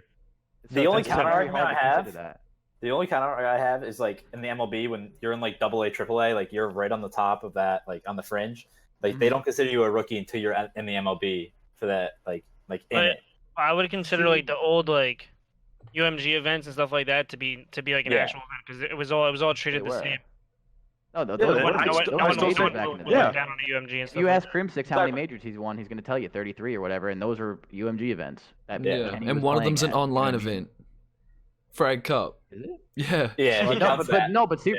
but even back then, like that was That a major. was. in college. Yeah. That really was. The frag cups were huge. Yeah. Alright, it's simp then. That's it then. Yeah. It's simp. All right. I understand. It's just- Celium would be a really close second to me, but simp has shown. Simp has just shown too much. Well, yeah, Yeah. Cell is an absolute beast. Yeah, Yeah, Cell's an of absolute course. beast too, If but Cell Simp goes off, Simp though- might have the upper hand now. Yeah. Simp right now. But if Cell finishes this year, They win champs. Like. with FaZe, yeah, like then definitely Cell. Too. I will say though that simp definitely gets to look better because of how flashy of a player he is too. With the sniper. Yeah, It's Like he's a Snipe. SOG, like he's a SOG who snipes. Like he's gonna be the flashiest Yeah. player on any roster. Yeah, and he's got War Yeah. Machine like Cell is just that stats. kid like dropping numbers, doing things for his team. So Yeah. Yeah. like he's- Cell he's a is beast. Cell is literally the Guardian meme. I don't know if you guys Wait. know it. Where they're like, Cell we don't is remember any. Cell is the future. Simp is Yeah. the present. Cell put up he was number Right. 1 in Maddox KDs for Pro League for like the It's most disgusting. Yeah, And no anyone one- that knows COD yeah. knows Cell's a beast, baby. Yeah, that's Cell's- just- Cell's a you- beast, You're really but- scared to play that guy. Like, fucking- it's just that's such a funny topic that we actually talked about this because I had this conversation the other day. It's just like so weird, like the whole rookie thing. And I see like what you were saying even with like the AA or AAA, but like even that, like Kenny was playing in the winners finals, like Envoy too. He was on that team, like. And it was That's still like called being a playing in pro the back MLB in the day. playoffs. You know what I'm saying? Like they Yeah. were deep Yeah. in the tournaments. Like they were good players. So it's like you can't really, in my opinion. Wait, so consider is someone, so like, wait, a so if Like, it's Kyler just would have so had weird. like a better year Mm. last year, then he would have won Rookie of the Year. Yes. It Which depends is what- it days depends on the because Kyler was criteria getting that's used. second. He was Yeah, getting second. exactly. Yeah. Yeah. Like Like every Kyler event was not a in rookie. W. He's been around for years.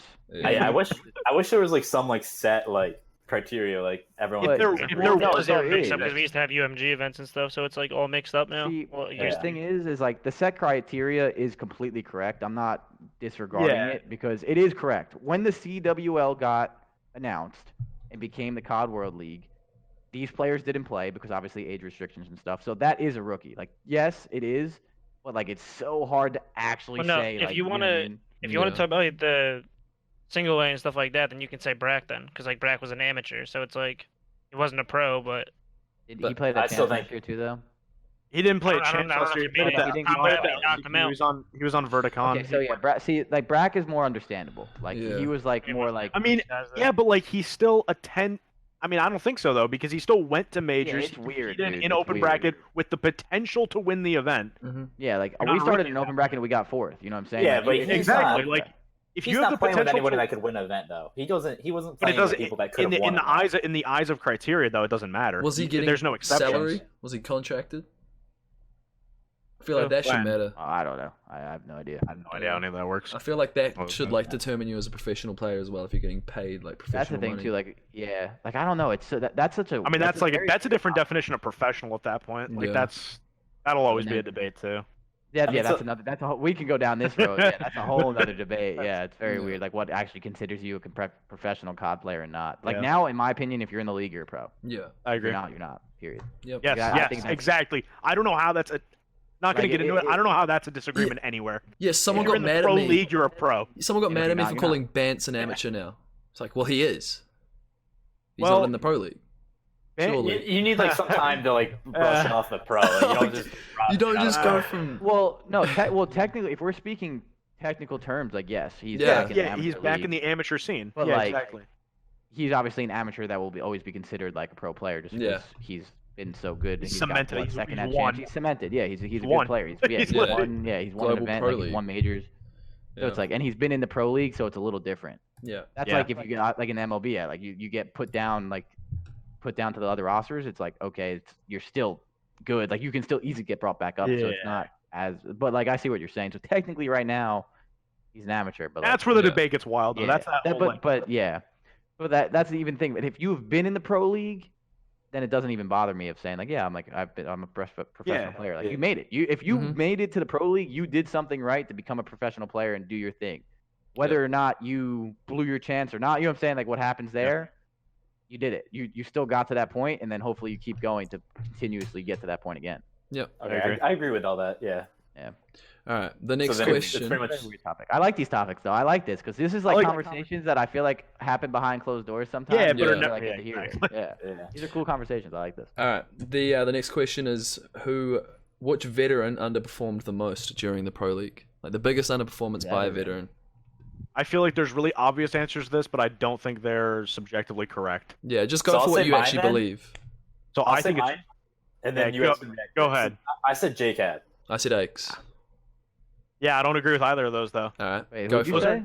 it. Jake having who? Aches. Aches. Hey, So okay. when I think of people that are underperforming, I take it super literal, and I think Aches and JCap underperforming would quite literally be a 0.35 KD. Right. So see I it. look- I like where you're coming from with that. So I look at someone like John, someone who's been at the top consistently and putting up numbers like that, whether he was ever a superstar or if he's just putting up consistent numbers, which he was. Yeah. Him having as bad of a season as he is, to me, and for how long he's played, he is probably the biggest underperforming veteran. That's a good My only point. counter argument to that is like Crowder. I mean, you saw this firsthand. Is when you put someone on a Maddox, they're expected to put up at least. A 1. You could probably say 0.9, 1. So when Jacob's No, putting up a 0.7 with a Maddox, it doesn't categorize as an underperformance to you. Cap's a different story. Because you I got don't this know, with so- Kenny kind of at the beginning when people were like, "Why are you sticking him on the Maddox?" And then, he I don't- it's so- probably a Yeah, but bunch then he of became the pressure best on player him. in the game. Like, Exactly. Okay, but the difference between Kenny is when he first switched to a Maddox, he was not good. Like Yeah. he didn't just switch to a Maddox and the gun just made him good. He got better. Like he put a In the lot of work that people did not see to become a better player. Period. If you were to give Kenny a SOG right now, especially with the hit scan, he would be good. Yeah. If you gave him time to get he became good at the game. He mastered the mechanics. He played on day in and day out to get his centering down. Like all of that stuff came together for him to be comfortable. So it's like that wasn't just kind of a gun switch. And to go to your argument, like the counter argument to it. So the way I view it is like Cap is obviously a little bit different of a story. It doesn't give you an excuse to do bad, but like I actually kind of like what Joey said. There are players on teams that are held to a specific standard, and that's why they're on the team. For example, you go to Optic, you're looking at Optic and you look at Dashy. He is on that team to do exactly what he is doing right now, and he's doing it damn near the best. You know what I'm saying? He's Mhm. doing a great job.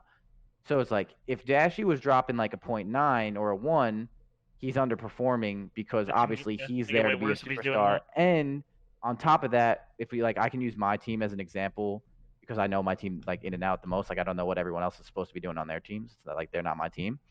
If you look at someone like Enable or Slasher, like they're not really on my team to be a superstar. They're on my team to make the correct play and make the right play when it matters. Like Austin slides in first a lot more than people think, and he was the main ICR. It's just that's just what it is. That's what his role is. So he's not really supposed to be putting up a 1.3 like he has in the past with like his envious team at IW champs he and other does. teams like last year. He does here and there. Yeah. But like, and he got the MVP. Oh, and that was him like performing well. You know what I mean? But Yeah.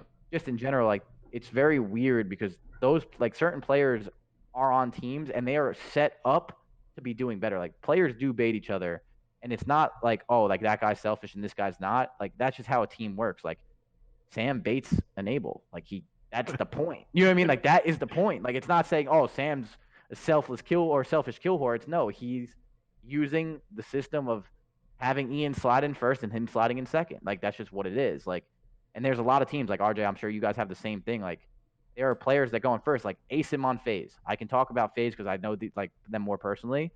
Asim goes in first a lot of the time. Yeah. He's not supposed to be putting up a 1.3. You know what I mean? Like he's supposed to be putting up the And if lower he is, numbers. he's literally than frying the KD. whole map.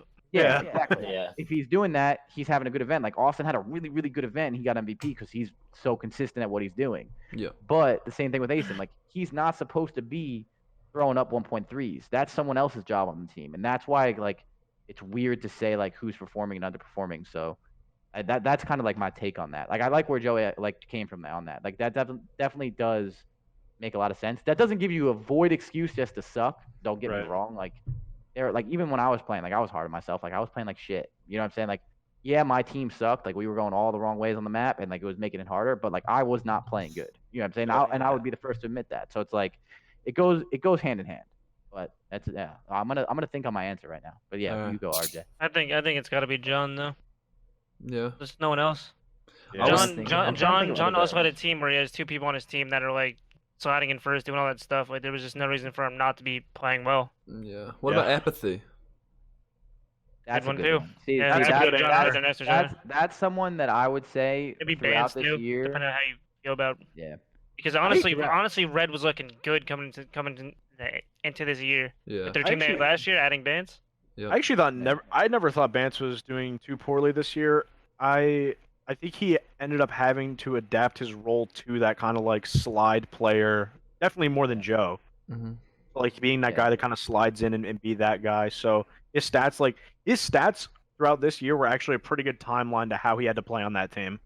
Yeah. And I wouldn't really give him too much flack for that. I would say apathy is a really good. That's another. Yeah, that's like so App's a Joe good- esque answer to me. Yeah. Yeah. Yeah, App's a good one because like Apathy when he was on that MV team, like for example, you looked at that MV team. It was Assault, Silly, Aches, Apathy. Apathy has to be playing Kyler. well. Apathy and Kyler are on that team to do 2 things. Basically, had the whole conversation we just had is to do good. You know what I'm saying? Like they are the heavy hitters on that team. Like Justin's pretty consistent. He was doing his thing. Same thing with Assault, and like Aches is obviously their leader. He brings a lot more to it. But like Apathy was on that team to be doing really, really well and to be performing like a superstar Slayer, and he just wasn't flat out. He's gotten much better in my opinion. He's been putting a lot of work in, and towards the end of the year, that's kind of where he like ramps up anyway. So we'll see if he continues that trend. But in the beginning of this year, he definitely had a slow start, and obviously his team wasn't like the best. They couldn't get on the same page, but he definitely was probably underperforming for how much potential I know he has, and he wasn't even like kind of playing that role of like I'm on this team to like do this specific thing and slide first. It was more like you're on this team to get kills with Kyler, and if you don't, you're gonna lose. You know what I mean? So I definitely see like he could definitely be that guy, but I think he's gotten way better since that point though. So which I'm glad to because he's a great guy. He's been putting a lot of work in. Yeah. Yep. All right. Sweet. And then, oh no, we've got 2 more. Biggest performance by a veteran. So the opposite. Ooh, the biggest performance by a veteran. So who's looked better this year than you would have expected? I actually said formal. Because he's I will been putting... never ever. I always expect him to be disgusting. Yeah, I always expect that guy. Talking to wrong be guy. I don't know. You're talking to the wrong group of people because me and RJ, even when Formal had his struggles That guy's last year, disgusting at every game he plays. we never like I never doubted him. He's no matter what you see from him, he is talented. You know what I'm saying? Like it's just what it is. Like I don't know. I never expect him to do bad. Yeah, you know what I'm get him saying? on the Like, right team and he's gonna fucking fry it. Like, yeah. Yeah, get him in the right mindset, the right place, and that guy's got a lot of potential. I've always been a big fan of him, even when he was doing like his like struggles last year. I never doubted him. Yeah. I said Octane. I said Octane because what are we 'cause qualifying as a LG veteran? Yeah, I had 2 issues with saying So it's gotta Sam. be Crim or Clay. I don't know. One was veteran. Clay was gonna be my answer. One was like the veteran thing for Sam, not like knowing if I could really consider him that yet.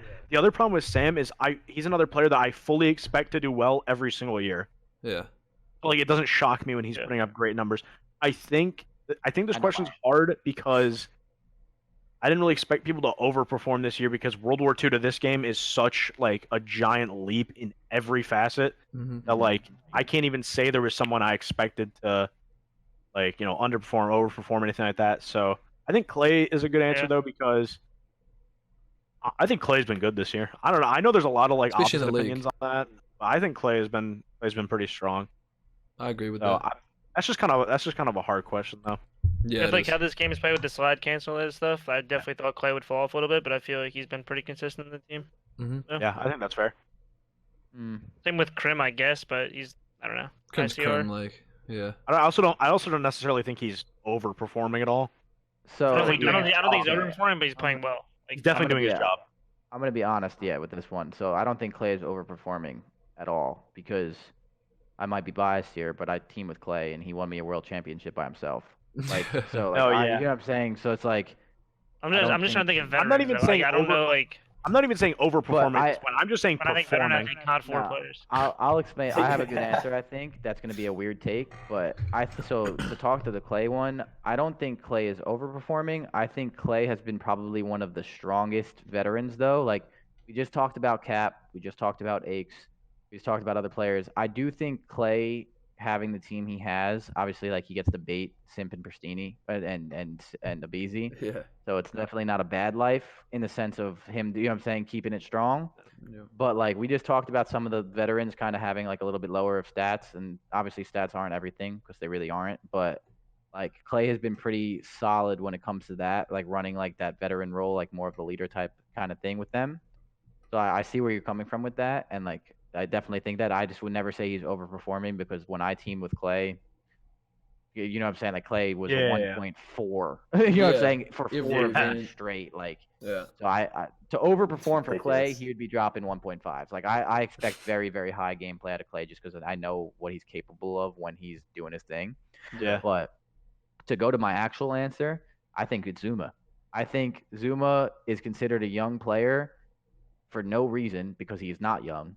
Yeah. He's not 18. Everyone like acts like he's like I feel like when you hear people talk about Zuma, like maybe not this year, but like the years prior, even like last year, the young gun Zuma and Attach, like bro, they are not young anymore. They are not. It's over. Like that phase of their career is over. Like they are not the young guns anymore. And like what it comes down to is like I feel like the role that Tommy has picked up this year. So Tommy has always been like the straight up like the like not as smart slayer on the team, right? Like he's supposed to be the guy that goes around and just guns people. That's what his role. This year, kind of like Last year too. hit him in like at the end of last year, like Around. hit him in the face a little bit where it's like, whoa, like I know I'm really good, but like I got to start being smarter and like really change my role and become that veteran player because if I don't, there's going to be issues with my future teams. And like I think towards like this year, you've seen how much he has changed as a player. Like, yeah, Tommy's not right now throwing up 1.4s like Dashy, you know what I'm saying, like crazy flashy numbers, but he's not trying to. Tommy is trying right now. He's in a stage of his career where he's molding himself more into that leader, veteran-esque kind of player, and I feel like that goes, in my opinion, to be overperforming because he's literally changing himself More than in behind the games, scenes. though. Yeah, like so much more than Spawning you up and can thinking about the see. right play rather And than like, when and he's I've played with Tommy spawning to for kill them. years, and I can tell you, I can watch a game on the minimap right now. Like Tommy right now is so much more valuable than the MVP Tommy I had last year. Yeah, like I can swear up and down on that. Like I know he won MVP. I know we won an event. Blah blah blah blah blah. Like that's all cool. He is better right now, whether his stats say it or not. Like he is doing so much more for a team than he ever has been in the past, and I think that's why I would say he's overperforming because of how much he's changing himself to better everyone else around him. Like he's dropping his ego, he's dropping everything. He's not putting up 0.8, so he's still doing good. Yeah. But like he's not going for those flashy, I'm gonna be the superstar of the team anymore. He's going for I want to win. I'm gonna put my head down and become the best teammate and leader I can be because this team needs one. And I think that's like really important. And I feel like that's why I would say that would be him. Good point. I like that. Good answer. All right. Better. The last one is who was your MVP of the entire Pro League? My answer was Priester because of what he did for 100T, like when you guys came in and what that did for the team. What was your answer, Sam Austin? LaRue. Sam LaRue. That's what Austin? you're saying? Yeah, that's what I said too. Yeah. I'm just gonna go with Dashy because I feel like if he's not absolutely frying, they're losing. So there it is. Sam LaRue. Yeah, I mean if Dashy's not playing well, that team, yeah, that it does mean the MVP. Like Sam has had off series and we've won. You know what I'm saying? So like I see where you're going. My reasoning behind MVP and Sam is he can have off series and you guys will still. I know it hurts me. Trust me, it hurts. I know. I can't believe I know. I see you right now saying. Oh Sam. no, trust me, it hurts me. The reason I say Sam is because I consistently can feel and know that on the map when I'm watching, if there is 95% of other ICR players, it's just not working. It's just not happening. Like he is winning you guys an obscene amount of maps just from what he does. And I know he's a good teammate. Great. You know, Sam's the man. Sam is super coachable too. Yeah, I've never had any problems with him. Like he makes plays and like you yell at him for it, but like he never like. As for X Factor, like MVP player of the league, Rack. Yo, I agree with that one. Easily. I like X Factor, that. Brack, 100%. It's When just he weird. is- It's just how literal you take the term most valuable player. Yeah. If Yeah, it's like wait, the I best like- player I in the like league, that, though. I I'm would glad probably he go brought that up. Octane. Yeah. No, I like that he brought that up though, because when you look at a valuable player, there are more than just one aspect of, oh, that guy's frying. Like, look at his stats. It is much like deeper than that. And if you look at it like X Factor, there's tons of ways you can look. X Factor, I'd say Brack. Valuable teammate, there's infinite options for that. Yeah. Consistent player, Sam. There's tons of different answers, but I think I would stick by Sam. I said a few weeks ago, and trust me, this pains me to say it. I said like 2 weeks ago on stream, I think Sam genuinely will go down when his career is over. Is probably the best AR to ever live. Over formal. I think so. Wow. That's big. It's weird. So we had this conversation the other day, and it was kind of talked about on Twitter a little bit. So it's like the MVP. It's like, what do you actually consider an MVP? So like, before we go into this, I want to hear like your thoughts on this. Can you win? Can you get second or third at an event and win MVP? Yes. I disagree. I disagree too. I think the reason what is the threshold for being an MVP if you're not winning? Sim carrying EU United. See, but he didn't carry him. That's though. not a That's carry. The thing. Like He put up he stats. didn't. So he put Yeah. he put up stats, but he did not carry them. Yeah, There's agreed. like that's the difference with me. Like I'm not discrediting Sim's performance. That was unbelievable. I think he's an unbelievable. Like he's great. He's an unbelievable player. But like when it comes to like in this game, even with my team, any team, no one wins a game by themselves. Like you don't drag a team from the dirt and just win. Like especially in this game with how fundamentally correct it is, like you can be the best player in the world. If your team is going the wrong way on the map and not like not doing the most important stuff, I don't care how good you are, you're getting smoked. And like that's Like where it OG comes with down to. Classic. Yeah, that's what I'm saying. Like it just no Literally. matter what you're doing, like you're gonna get smoked, whether you're the best team in the world or the best player or not. So it's like I wouldn't say that was an MVP performance because unless he was literally going like 50-10 in the finals and losing the hard points, you know what I'm saying? Like something unbelievable where it's like, whoa, this guy, I mean, like Pristini's 0-50. You know what I'm saying? Like, but like, man. even then, if you're not like, if you're not winning, something. You can have a teammate I cost just don't- you. You can have a teammate cost right, you. right, but like you have to be really doing really good up until the finals, and then in the finals, really good, and lose for me to be like. the maybe thing is, an MVP is a product of winning. Like you're an MVP because you were so consistent and you pushed all the way to that victory. Mm-hmm. It's All right, so I'll say this much: Formal was doing the most last year at World War II champs, and they got fifth. Yeah. but that's what I'm saying. But That guy was on okay, another level. now to be the devil's advocate to that though, okay, I love Formal. I think he's a great player. I think he's a good guy. So he was doing everything in his power, but like you're telling me right now you can't go back there and watch his mistakes? Oh no, he definitely probably no, made mistakes. yeah. 100%. See, that's what I'm saying. So it's like even with Gunless in the beginning of this year, I think Pierce is unbelievable too. Great player. I guarantee you I could have watched back some of their gameplays and been like, oh, that was a bad play. He's costing his team there. And it's not saying like he's stupid. Like every player makes bad plays. You know what I'm saying? It's just what it is. Mm-hmm. So it's like being an MVP, like unless you were damn near perfect and then you go to the finals and you play damn near perfect and like you carry your team and like one of your teammates literally goes like 2-20 in the finals. You know what I'm saying?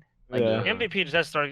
Honestly, just has to start going to the right people when people win, and not the highest KD. I agree with that That's 100%. see, that's the thing. Yeah. Because That's if a real Preston thing. drops at 1.15 and Sam has a 1.13, like Preston's Yeah. the MVP. Like, the biggest robbery. There's no doubt about it. Well, There were so Preston's many examples 1.5, about last year. 1.5. I remember Kenny got robbed, I think, at one point. Karma Wait, back in... Kenny did a robbery last year. Yeah, for last year. But then Barrow was the MVP of stage 2. Yeah.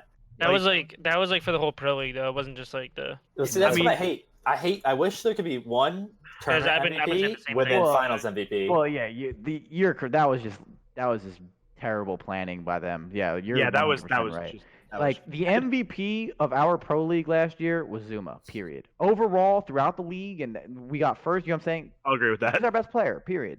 In the finals, I don't think he was our MVP. I think he played really, really good. That was I weird because wouldn't say- everyone on the team was had weird. moments to literally win That's what I'm series, saying. the last 3 series that were played. It was Oh, weird. Tommy, Like, yeah, you- Tommy had honestly, moments everyone. where he, bro. I mean, I Preston literally dropping kept like us in the 15 on tournament by envy and stuff, myself.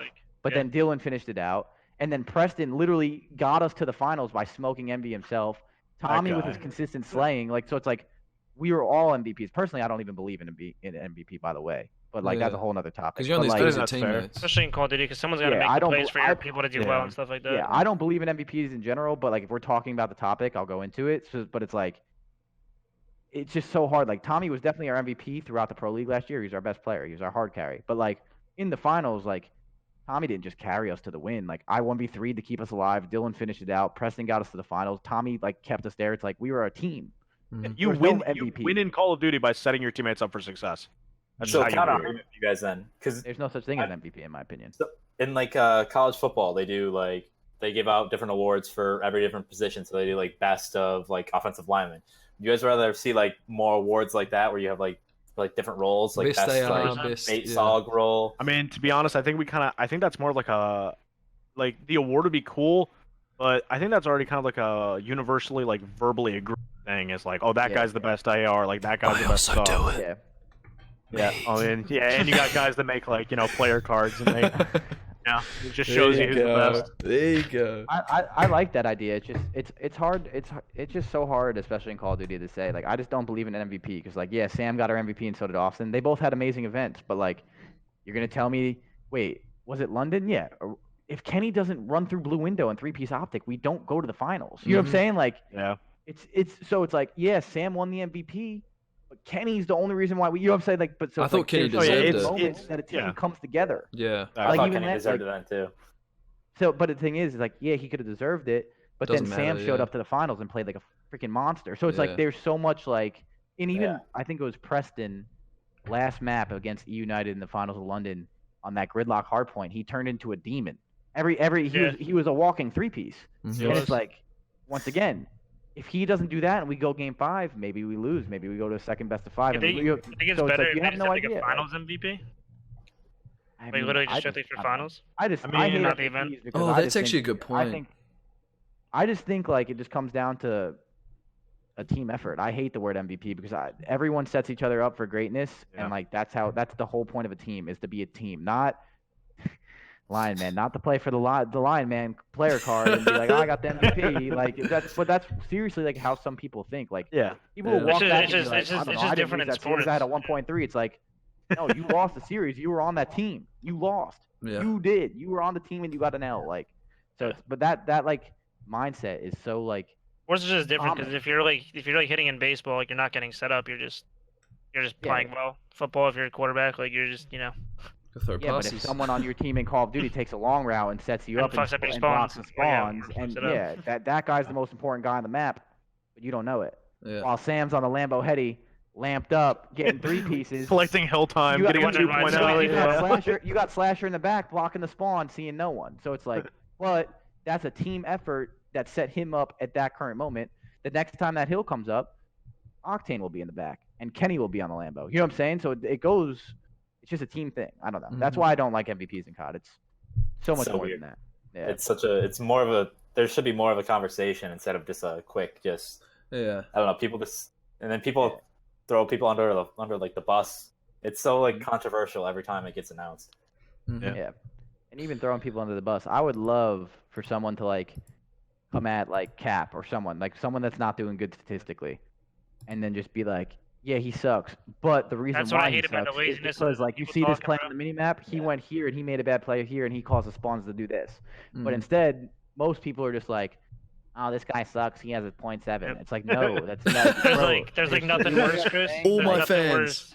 worse. People only say that people only say that they're playing smart if the team's winning. But if they have a 0.9 and the team isn't winning, then the casters, Oh, yeah, some casters, Wait, I might think roast that them. It's silly to me. yeah. Mm. I think that just stems from It's just I don't laziness. wanna- What it is. yeah. I don't want to Actually watching bash the our analyst desk either. No, but, I'm not saying all of them. No. I did that. I'm too talking much about at the beginning fans and stuff. No, but that's what I'm saying. It's It's just our funny to me. analyst desk doesn't break down any Yeah, not enough. plays to they've show. gotten better. They've gotten better. Yeah, but they just don't have like the production to like show So, like yeah, this guy's setting up this guy. okay, Here's you the hit that play on the that head he's there. making. Yeah. Like you see this guy sliding in that's the reason why the guy behind him was able to get a 2-piece because you just see the two guys like Yeah. they don't show that.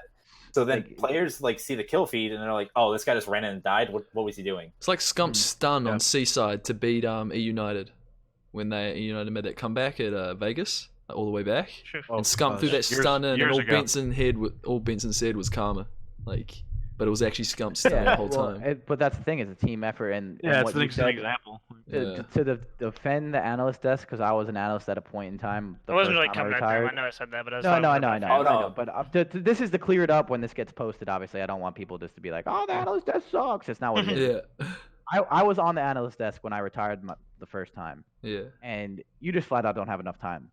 Look what we're doing right now.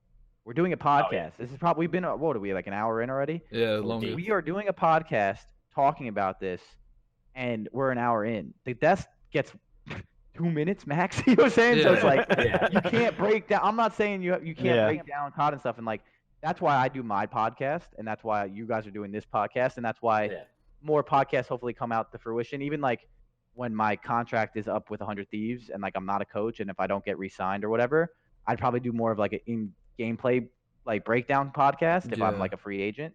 But like, so I obviously not counterproductive to like my team. But like just in general, like that's how you really learn about it. It's just I would love for that to become a thing because I'm just so tired of like mindset that just like, oh, this People guy calling people sucks. He's ass, dropping the yeah. point. It's like, bro, if For they instance, it's started like doing bad, it's like if Nick had the same stats as Ian, but like everyone just exactly, everyone just says, oh, Nick does the dirty work. He's sliding in first. He did Enable before we won People was just have doing no, the same they thing don't know. Enable is doing now. It's just we're winning, so he gets credit, and when we lose, he'll not get credit, and that's the Exactly. problem. It's like that's not that's you saying that That's nothing. the problem. Yeah, We literally Yeah, don't have people watch it COD. on Steam right now. People just need to watch COD smarter. That's Yeah, what, but that's I what sucks. Is we but have that's no the point one. of, like podcasts and stuff. That's Yeah. the whole thing. That's what it's just to learn about it. That's what I would love to like talk about it more. And I'm not even saying like my voice or like any of us, like RJ, Joey, or any of you, like have like oh holy like I know more than you. That's not what I'm trying to come off at. Is like I'm just saying like you can break it down so much more and actually bounce ideas back and forth and be like, I see like what this is doing. Like you can do this, and that to the spawns, and this helps this guy, and this guy. Like there's just it goes so much more in depth than that. Yep. Yeah, like so, like I like posted about this, and like I was really thinking about it. So like we have a like the MLG channel or the C?L, whatever you want to call it. It literally just sits there like inactive. Like what is it doing right now? So like my thought process was like, how cool would it be if you have like videos of breaking down gameplay on there and like rerunning maps and like rerunning like showing play people like the details of the game more. Amos and Merc do it sometimes for the plays. Yeah, but they don't do it sometimes. Obviously, it's not fully in depth. Yeah. But they do It something. takes I one think it would help person. casual fans out a lot if they Okay. did that. That's a lot of overtime. So that's a lot of work, and that's something I would love Well, doing it's myself. something that's needed. Yeah. Though. Yes, that's what I would love to do too. But then it just comes down to this, like, for example, like if you were putting me in that shoes, it's like you're a 100 Thieves coach, or RJ, you're FaZe's coach, Joey, like you're obviously Gen.G's coach. If you're gonna go on that show and break down COD and explain to you how you think the system of Call of Duty should work, like obviously, like I have like my system of how I think it should work. Other people disagree, some agree. Like it's just a thing. It's like, why would I go on that show and like talk about how I think hardpoint should be played, especially if like your team is good at hardpoint? Then it's like you now are like, Shooting if there's yourself in the 100 foot. Thieves fans, It's a direct reference to your hard yeah, point. if I'm a fan of 100 Thieves, FaZe, or Gen.G, I'm like, why the hell is my coach going on there and telling everyone how they play hard? You know what I'm saying? Like, why would you do that? So like, it's a fine line of like how you want to go. That's why I said if I was a free agent and I don't get re-signed to 100 Thieves, and for a little bit, I would like talk a bit, like because I feel like I'm not letting my organization down. I feel like I'd be letting my organization down if I was talking about like how my team likes to play a game mode. Even like anyone, even if like you're not doing well in that game mode specifically, like there are pros that watch this stuff. You know what I'm saying? Like, and there are pro teams that don't know how to play hardpoint, and that's a fact. That's not being mean. It's just they struggle in hardpoint. They might be good at search, but they struggle at hardpoint. They would watch a team like, for example, FaZe, great hardpoint team. If RJ broke down how to play hardpoint on a podcast and I'm on UYU. I'm watching that shit, and I'm learning. You know what I'm saying? Yeah. like seriously, like It's- why wouldn't you? You know what I mean? Thousands of free dollars on the line. information. Yeah. And Like, that's free what I'm saying. Like, information.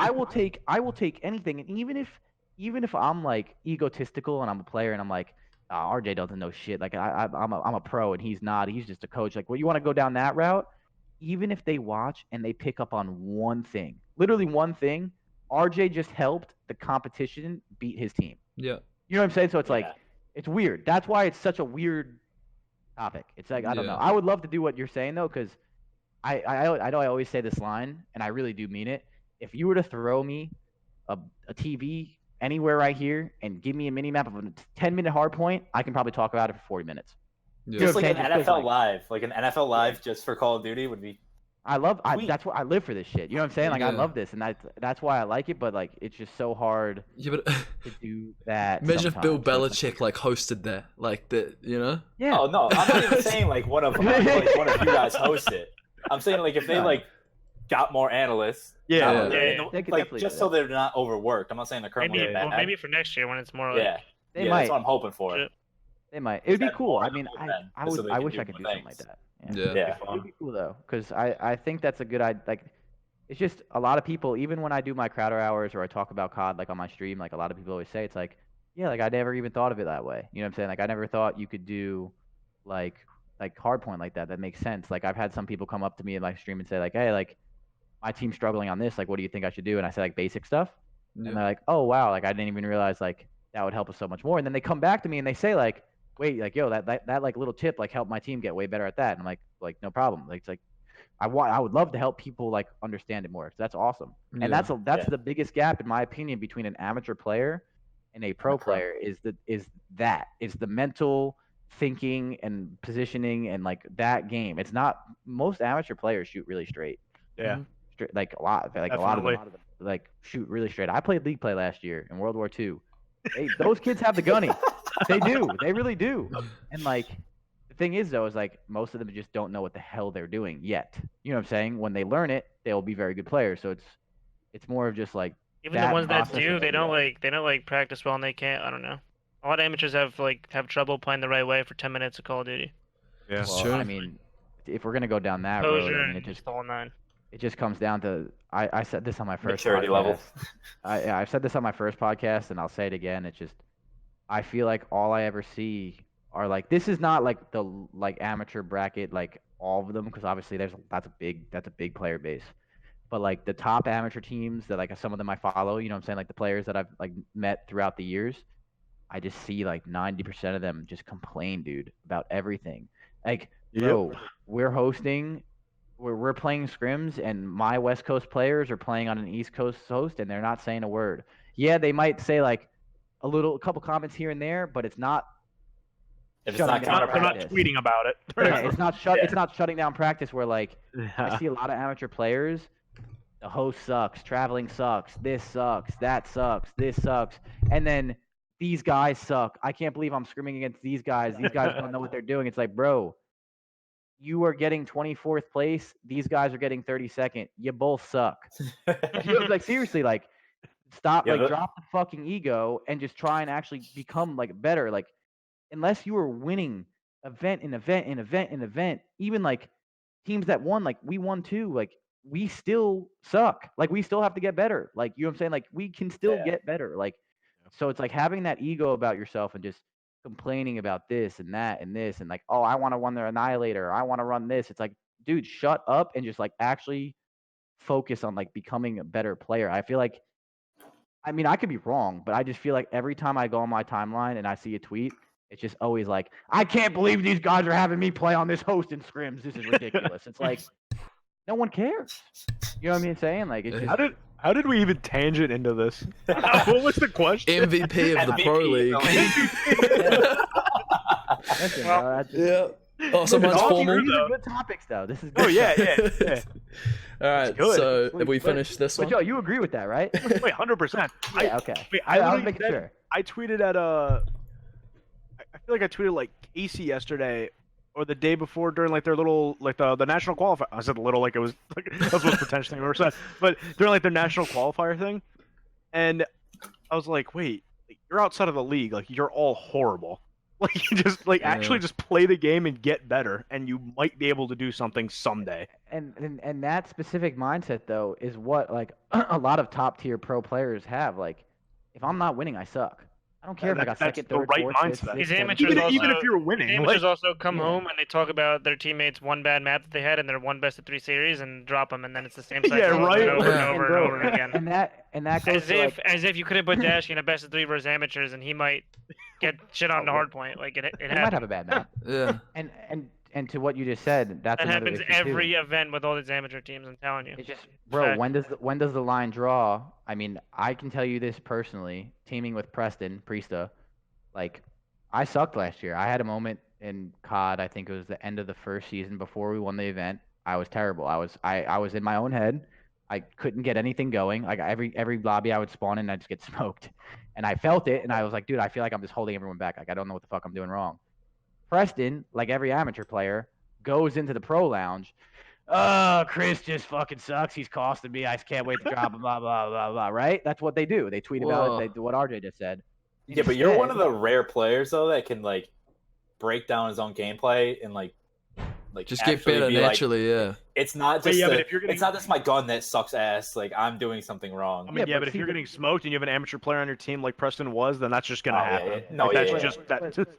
Yeah. But that's the thing. Preston doesn't go into the pro lounge No, and no, do that. yeah. He doesn't Yeah, go yeah, on yeah. Twitter and do that. Preston He didn't do that. goes That's what you guys to were me thinking. and he says, Chris, what can I do to make you a better player? And that is why pro teams stick together and become better when you have players like that, which are rare. But when Yeah. you get them, instead of Preston saying, honestly, my main AR sucks, I need RCDs on my team. Get this clown out of my team, let's do it. He sat down with me, Tommy too, and Dylan. They all had parts in it, but I'm just using him as an example. And watched my gameplay. Then we watched another AR play. I'm not going to say who because I'm not boosting his ego. And he said, Sam? "You see what you're doing? I can tell you. You're doing what he's doing. Just you see like how different that is. Like he's getting these kills because they're easier, and he helped me. And then we won an event, and I played way better. I played really good at champs too. So it's like that's another thing too. Is like being a good fucking teammate goes a long way, very long way, and people just don't understand that too. And staying a team for longer than one open bracket. Yeah. But yeah, that wasn't that. literally that's huge. I mean, that was the stat last year at champs, right? All top 4 teams were. No, was it top? What was the event where it was like? Oh, I think that was IW actually, where all top 4 Who teams. got 4th at champs last Yeah. year? No, it was United, so that can't be it. I think it was LG. IW was I think think you're IW right. champs was all top 4 teams, and IW champs were teams from the beginning of the season. Yeah. and Who United came got fourth? fourth, by the way. United got United- 4th. That's why it United. wasn't Oh, them because yeah. they had. Yeah. Yeah, that's why it wasn't them because they had Fellow and he wasn't on the roster the Yeah, whole yeah, year. yeah. But also the EG roster and the TK roster changed a little bit. Yeah, yeah. So it was IW champs where the Yeah. top 4 Yeah, teams I'm- didn't I'm make a pretty change sure all it was year. IW. Yeah. Yeah. Yeah. But that Still stuff goes a long way. Mm-hmm. But yeah, I don't know. It's just little stuff like that has always made me mad, as you guys can tell. I went on a tangent. Wait, but- that's It's good. good. It's Good dialogue. content. Yeah. All right. So we've finally finished MVP of the league. Now we have our individual questions. This one's for RJ.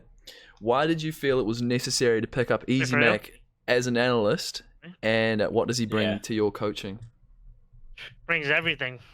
Oi. This guy has guy's got stats for just about anything you can possibly think of. So if I like see something like going wrong with the team, I'll pull up the VODs, and then this guy has the numbers to back it up, so I can point to it every time. Yeah. Just I don't know. Just makes easier your to coaching talk to more everyone. efficient. Yeah, that and then like vetoes, stuff like that. I don't know. Yeah. We have some good talks before matches. Yeah. Crowder, did you ever think about getting an analyst, or do you have one just unknown? Because we don't know about I have someone that works with me personally, not to what Austin does or What Easy the hell, Mac Austin? does. You helping Yeah. him out? Yeah, Austin helps me out on the side. Little do you guys know. Dude, what are you doing? little do you guys know. Austin's been helping me out the whole time. He's just on FaZe. No, but I have someone that's helping me out behind the scenes. Not like to what you do, Austin. Like not like crazy numbers. Just like stuff that I need. He could do a lot more, but like it's just I don't want him to overwork himself. You know what I mean? But I think having that analyst, to what RJ said, helps a lot. And like if 100 Thieves had a full-time one, it would help because like obviously I do a lot of analytical work on as well as managing personalities and all that kind of stuff too. Mm-hmm. So it would help, but I mean, it just comes down to when you're talking to a player, and you're like, bro, you guys suck on that third hill on that map, and then like one of your players like, no, we don't, blah, blah, blah, and then like Yep. you have like you're like, no, like literally the last 4 times you played this map, you've gotten 10 Tom- points on it. Shut up. I don't mind Yeah. It's like, Yeah. bro, you know what I'm saying? Like, period. Conversation over. You know what I'm saying? So it's like That stuff's does help a important. lot. The numbers don't lie. How Yeah. it works. Yeah. And There's then reasonings behind those numbers, but they don't lie. So it's like if we suck at this hill, why do we suck at it? Are we rotating, or are we getting scrap on this hill? Which is, you have said there's so much to it, but yeah.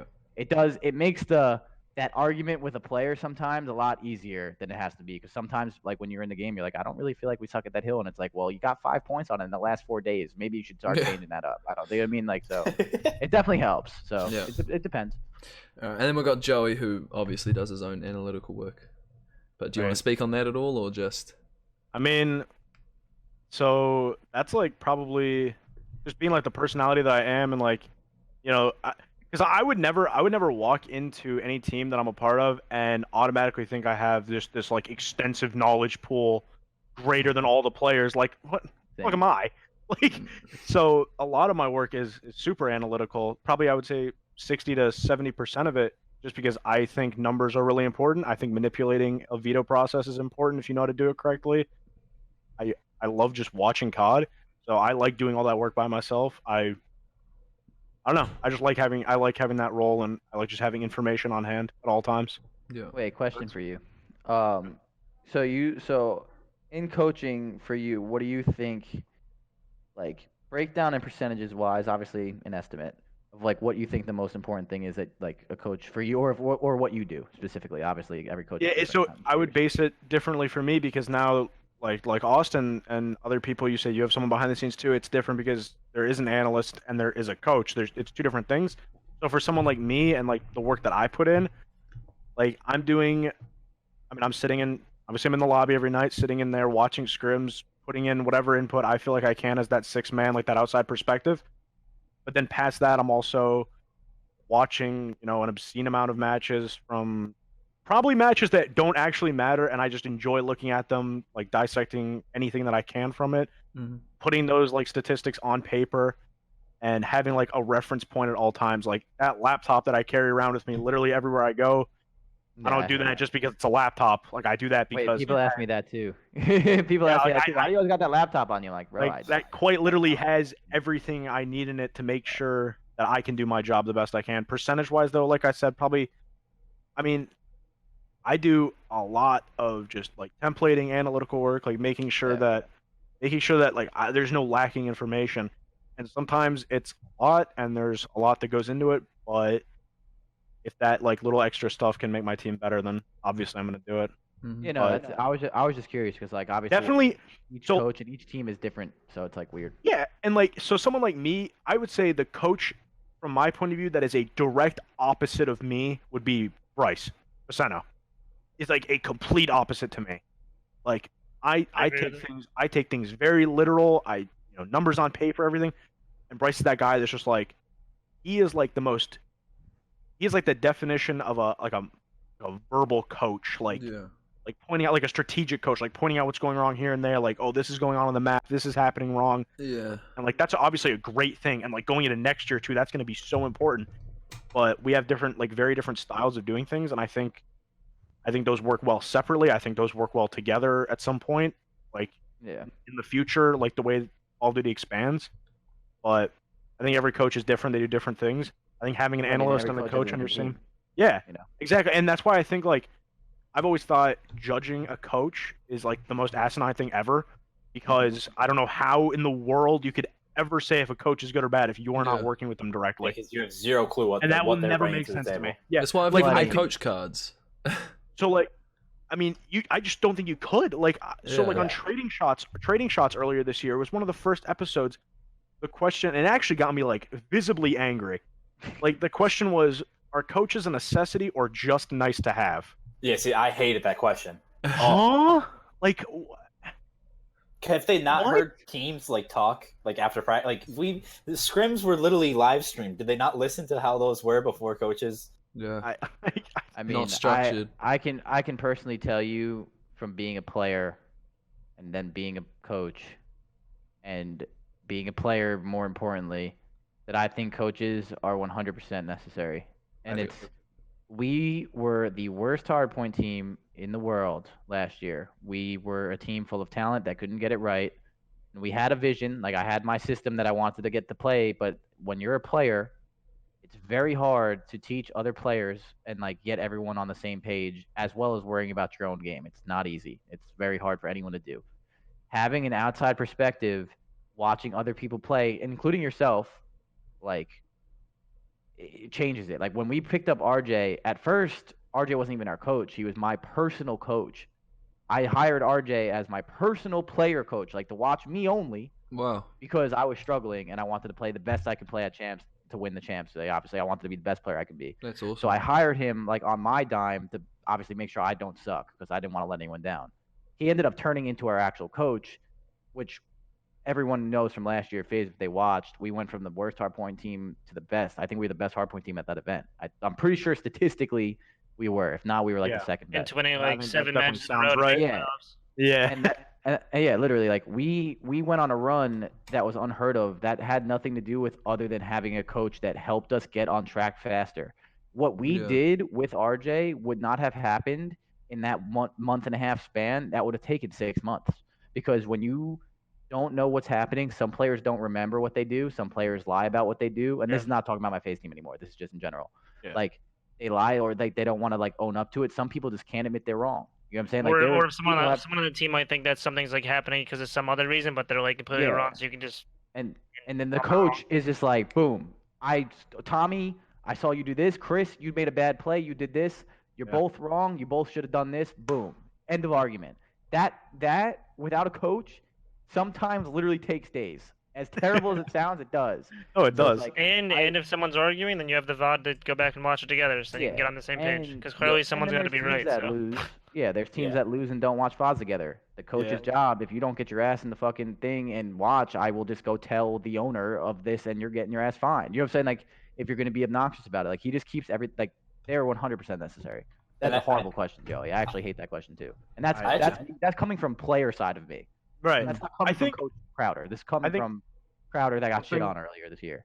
Something that's kind of annoying too, and I'm sure like RJ, you would like be able to attest this too if you ever go back and read anything. I just read like things now. Is if you are a coach, and I think there's like 2, like maybe 3 of us that were not professional players, you actually get the most backlash, just because you were never in a position to like some people just don't have it. Oh, dude, I like went on the Reddit the one time. Someone made a post about me or Austin. I don't know who it was, and I like most of it was gas, and like the few people in there just talking absolute bullshit. Yeah, like about how much better FaZe would be if they had Killa. Wait. Oh my god, dude. Someone like random guys like Killa like made that big tweet there whenever I've this seen guy that goes. several times. The guy's like, yeah, like Gen.G's got Nubzy. Like, what does that guy know? And I'm just sitting there like, I mean, sorry, but I feel like we're doing okay. I feel like I'm doing my job.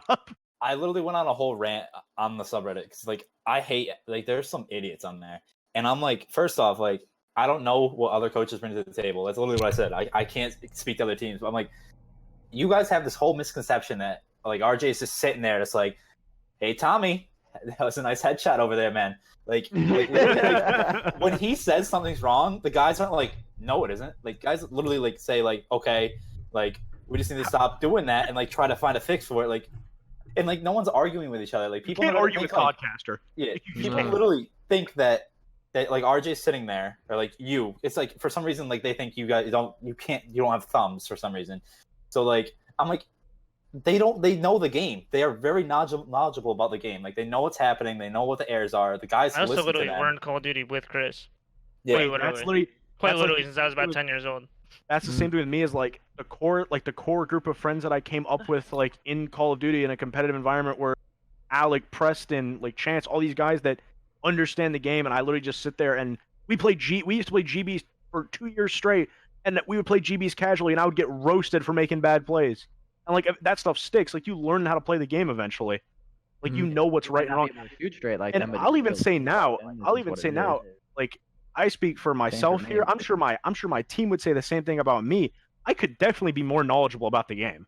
Like of course. and maybe Anyone it's can just now. not. Yeah, but like I'm saying specifically to me, like maybe it's not programmed directly to me to know certain things, but I try to pick up slack in those areas that I maybe am not knowledgeable, and I learn from them just as much as when I say something I expect them to learn. Like I probably learn more from them. But going to what you just said, though, like, I mean, obviously, I've never worked with you directly as a coach. You know what I'm saying? Like, you've never coached me. Right.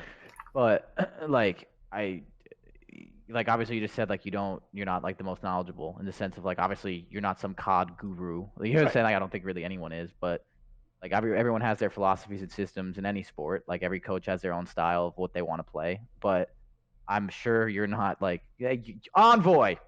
If you don't start pinching this right now, you're getting dropped. Like, you don't know what you're doing. I know what I'm doing. All right, sit back and fucking watch what I'm telling you. Like, that's not what you're doing. It's like, literally not like a 1970s basketball movie where you're just I'm snapping clipboards, throwing my foot. You literally talk about it, and then you watch it, and then if everyone can be on the same page, that's all it is. You don't roast it. Obviously, RJ, like what he just said. Like, we grew up together, obviously COD and everything, and we learned how to play, but. Like, the system that I like to play in Call of Duty, specifically at hardpoint and search and stuff, like, Slasher is, like, literally on the same page in every way. So we get along very well when it comes to thinking like that, and that's why I think it goes so smoothly with my team. Yeah. But, like, even when that is, like, I'm not standing there saying, like, this is what we have to do, and if we don't do it, I'm telling Nate shot on you. Like, you know what I'm saying? Like, it's not like that. Like, obviously, I put my philosophy in, and I'm like, that's what I think we should do. What do you guys think? And we have a conversation and we come to a compromise. You know what I'm saying? Like, you always want to make sure you're on the same page and everyone agrees. And obviously there's some stuff that, like, I wouldn't back down about, or Austin wouldn't back down, because, like, some things are right and wrong. Some things are right and wrong. And, like, that's when you have your, like, arguments about it. But for the most part, like, yeah, like, you're not, like, just doing anything. And there's also times where, like, to defend TP, like, I know he's gotten a lot of shit this year as a coach when someone doesn't pull out Flak Jacket on his team. TP does not sit there, even when I do it, my team has done it too. You're not sitting there saying, yo, DJ, pull out Flak. You're not doing it because it's not possible, because you're not in the match. And, like, so it's like, that's something where you can go up on stage and be like, yo, when he hits that score, make sure you guys pull out Flak. Good luck, and you get off the stage, and then they don't pull out Flak, and you're getting tweets like, what the hell are you doing? You suck as a coach. Like, it's like, bro, like, no, like, it goes both ways. Like, it's a team effort, just like the no MVP in the team. Like, same thing with the coach. Like, I think I helped my team a lot, but, like, at the same time, they do. You know what I'm saying? Like, they've helped themselves. Like, from my opinion, from what I saw from you, when you guys, before they picked you up on the team, their discussions were just straight. They were toxic. You know, they weren't really getting their points out there, and it was what you brought. I used to sit with my team. I used to sit with my FaZe team and watch the stream and laugh at them. Yeah, and what you brought to the table, you brought, like, some coherence and some, like, understanding and, like, proper discussion rather than argument, and that's, I think, one of the main changes that you brought to that team and why they're so successful now. He's definitely the best thing for Austin. Yeah, they work perfectly together. Because a lot of teammates in the past have been mad about Austin getting, yelling at him, but now Chris can just tell him to shut up. And even if like if Austin has to obviously, like, there's moments, like, I've had them too, where, like, you kind of get overheated, and instead of continuously arguing, you're just gonna start spitting out bullshit. You just kind of walk away and take a deep breath. You know what I mean? Yeah. So, like, when Austin does that too, like, I can easily step in, and everything that I'm talking about too is, like, Austin agrees. You know what I'm saying? Like, that's why it's nice that me and Austin kind of get on that same page, because, like, if Austin's not, like, leading it, like, I can I lead it most of the time. Like, when we lose, I'm the one that has to be like, all right, guys, to the apartment, to the VODs. Yeah, exactly. Go over this again. Yep. We've done this. We broke our system. We didn't do the system that we've obviously formed. Let's find out who did it wrong, why he did it wrong, and don't do it again. And then we do, you know what I'm saying? Then we over and over. You bring structure, essentially. So, I mean, like, I've tried to do that. But, yeah, but every coach has their thing. Like, Joey was talking about analytics. Mine's obviously more, like, analytics, too. Like, I do a lot of that. I have my spreadsheets and stuff. But, like, also have to make sure, like, there's obviously managing personalities, helping players out. Like, I've worked one-on-one with a few of the players to make sure, like, obviously the way they're challenging gunfights is right, to help them obviously improve their KDs a little bit. Like, stuff like that. There's so much more you can get into. Like, RJ, last year, I can speak for him. He was personally coaching me into becoming a better player and getting easier kills, and then he ended up coaching our team into becoming a better hardpoint team. Like, it's just, and that wasn't just, like, only RJ. He was working with us. Like, he was saying, like, I think you guys got to start pinching this and this and that more. And I was like, yeah, like you're right. And then we had to start doing it. And then when someone didn't do it in scrims, he would be like immediately, boom, you did that, don't fuck up again, period. And that it would change. That's why I always give RJ gas with the FaZe team. I think if RJ wasn't on FaZe, I think they would be significantly worse. No, not like making their players bad. I just think that he helps out a lot. There's just like a lot of hidden errors with teams that they wouldn't be able to see if they didn't have that extra set of eyes just Yeah, and that's not watching their them. fault. Yeah. And they're like there's like errors that wouldn't be fixed as quickly if it wasn't for the coaches like stepping in. Yeah, it's and that Or else- efficiency. or else players just spitting bullshit about why you lost the hill, why this happened. Yeah. I think something that, I think something important that was said too is like managing personalities. Something that I am really lucky with. Well, there's two things I'm lucky with. One is that my team has just really like just good personality. These guys are clowns. Yeah. And second is, and this is by no means like I didn't do this and like, oh, you know, I'm not that guy for this.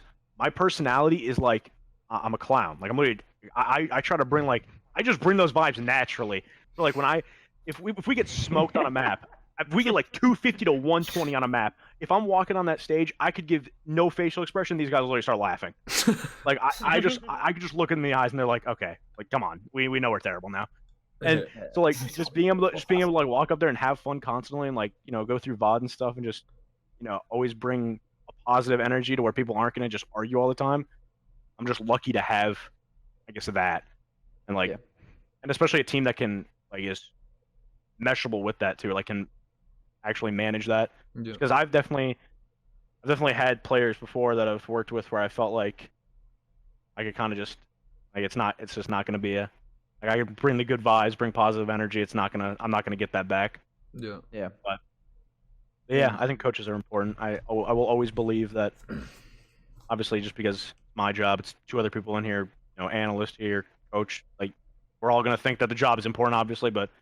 Well, I'm like, talking from the player side of me. Yeah, I yeah, haven't used, and that's like myself really. Yeah, yeah, I'm talking exactly. when I'm more using my reference of having RJ as my coach. Like that's what I'm using. I'm trying to be unbiased as possible here. Like he literally changed my team around last year. He's the only reason why we got top 8 at champs. And like I try to use like no bias too by looking at other coaches. Like I look at other coaches on teams, and I've kind of behind closed doors. I've definitely said things about other coaches this year that I like disagreed with. Obviously, I'm not going to complain because I see their system and I see it not working, and obviously I think that's, you know, good for me. But I think there's I genuinely want people in this field, like the 16 of us that there are, 15, I don't even know how many there are, to be like, I want all these people to be good at their jobs, so there's a good, like, reputable name on coaches. Yeah. So, well, one guy ruins it for all, right? You know, Exactly. if one guy's doing absolutely nothing and stuff, and that just becomes a stigma too. Like there are a lot of guys. I mean, like someone that kind of a shout out to is like I feel like Atura or Ricky. I feel like he puts in a lot of work. Ricky is great at his job. Ricky is incredible at his job. Yeah, I will gas Ricky up. Right now, his team sucks, but he's not a bad coach. Hey, you know what I'm saying? Like I know for a fact. But then everyone will 100%, look at that and think he's bad, which just sucks. That's just not the case. But like that's why I brought him up. Like I'm saying his team sucks now. By the way, like as of now they're doing bad. But like he's not a bad coach. Number 5 for win percentage. He was number 5 for a long time. That guy has been a part of teams where probably the community has thought, oh, this team's gonna be ass for this whole year. 100%. They've all been good. Yeah, so definitely. I think Ricky's really good at his job. I talk to Ricky often. I think they're people put a lot more work than people think. I think we're actually really similar. Like the way that we work and like the certain like systems that you use, like that, the way that you say systems, stuff like that, and just the way we go about things, like personality-wise too. I think Ricky and I are really similar in that, and maybe that's, and I think that's why maybe his team with Envoy was really good, and like our team with Envoy is good. Is like Dylan's also one of those players that I talk about where your personality will mesh well with that player. Because Dylan's also like behind closed doors, he's a clown, but the guy's literally just an idiot. So he's like, it's just kind of makes it. It's definitely personality wise. Yeah, exactly. Yeah. All right, so there we go. That's why you have Easy Mac as an analyst, and then That was that one question. I was thinking that the whole time. Like, so in the back of my mind, I was thinking the same thing too. Dude. But like, it was just a good conversation. Wait, I could literally talk about. That's what happens with these podcasts, though. Yeah, I could. What happens. I could talk about COD and like COD theory and everything behind the whole like. I could talk about this for probably 16 hours straight. Yeah, this is Just good. enjoyable. Well, how long have we been going? Does anyone 2 know? hours. That's fine. Let's make I it got, 6. I got like another 3 Yeah. in me. Yeah, right? Like we can easily just start splitting this up. It's the same thing when I record my Crowder hours. Like the hour and 30 mark comes in, and I like being like the host. Like I'm like, guys, like if you want to leave, you Yeah. can, because I feel terrible. You know what I'm saying? I don't want to hold you here, and everyone's like, Yeah. we're good. And I'm like, all right, you know what I'm Alright, saying? Same sweet. thing. I got 3 more hours in me. It's like I'm good. All right, this question's for you, Crowder, but it's gonna obviously turn into a question for everyone. So I'll just ask it to everyone. What is the team you feel you don't match up well with, and may cause issues for your team? But don't go into details, obviously, because that just gives people advantages. But yeah. So this might be a weird take, but I see it. I'm not saying no one, in the sense of like I know where my team stands right now as our success. I'm not saying this in an egotistical way, because I actually genuinely don't mean this. I said this before we won, and I will say this after if we win again. Like I don't think there's anyone. I think our biggest enemy is ourselves, and I think that goes for most teams. I mean, I know RJ is going to say that because his team is the definition of that. And like but playing with them, they're amazing players. And like a lot of the times when you lose in Call of Duty, it's because you did something stupid. You know what I'm saying? Like very rarely is it the other team like just absolutely outclassing you. Yeah, obviously there are, but like they make good plays, you make bad plays, it makes their plays look a lot better because you're making. But like there are obviously like times with that, but for the most part, I just feel like any Call of Duty team. I'm not even me, like not even 100 Thieves. Like if you play the game fundamentally correct and you stick to your system, most likely like you don't make mistakes, it's gonna go your way. That's why like practice and stuff is so good. So like I don't think it's like more matchups as more of it's like taking all that hard work you do behind the scenes for hours on hours on hours, like on online practice, and showing up and actually doing it. You know what I'm saying? Like I don't know. I feel like it's very hard to say like a team matches up weird, because for the most part, like it really just comes down to you doing your things. Like even like Joey, like we played you in the finals. Like yeah, we might have had a map count. Like we're really good at Hasi. Obviously, that's not like a secret. A secret. Yeah, that's not a secret. So it's like I can say that we were really good at Hacienda that event. Like, but I guarantee you, if you watch those back, you guys probably made mistakes that you were like, bro, like we don't do this. You know what I'm saying? So it's like you guys probably could have beaten us on a Hasi. Trust me, we have watched them become back. your own worst enemy. You know, so it's like same thing with us when we lose. So it's like very weird to say. I don't really believe in matchups, I guess. Right. It's that mental chess. Whoever makes the fewer amount matters. Yeah, it's and then whoever capitalizes on them. So it's like it really comes down to like playing against yourself, in my opinion. I don't know. Oh, I think I agree completely. Gameplay wise, I don't think there's like if your team's strong, then gameplay wise, I don't think there's going to be a difference in matchup too much. I think where the differences come in, and I won't go too deep into this with my team because obviously that would be stupid. Yeah. But like for example, in the 100T series, and there's a couple other teams in the league that we have an issue with is like map pools. Like you can have bad matchups based on your map pool. Like to be fair, I think E United has a bad matchup against us because of our comparison in map pools. I think we struggled against 100T at that event specifically, quite clearly because of a map pool. Because we kept running Hasi back. That wasn't like a I think we could take him on this one. Like no, it's just the way it works. But something that is good with having a difference in map pools and having that be something where a team counters you is your map pool can literally change in a day. You can get on one day and do something brand new on a map and like implement that into your strategy on that map for the rest of the time, and that one day that you did it can make you infinitely better at that map. The epiphany, yeah, the epiphany moment. Like there's literally an epiphany on a map, and sometimes it just takes a while to hit that, and that's why I think some teams, and there are some teams this year that I think have chalked maps. Like if there's teams that have auto vetoes, and I think, I hate auto vetoes. If you're bad at a map and you auto veto it for 6 months straight, you've probably just chalked that map, and you probably won't ever be good at it because you don't want yourself to be good at that map, and you won't put in the time to be better. And that's like the thing. So it's like I definitely agree with the map pool thing, and I definitely see where you're coming from with that.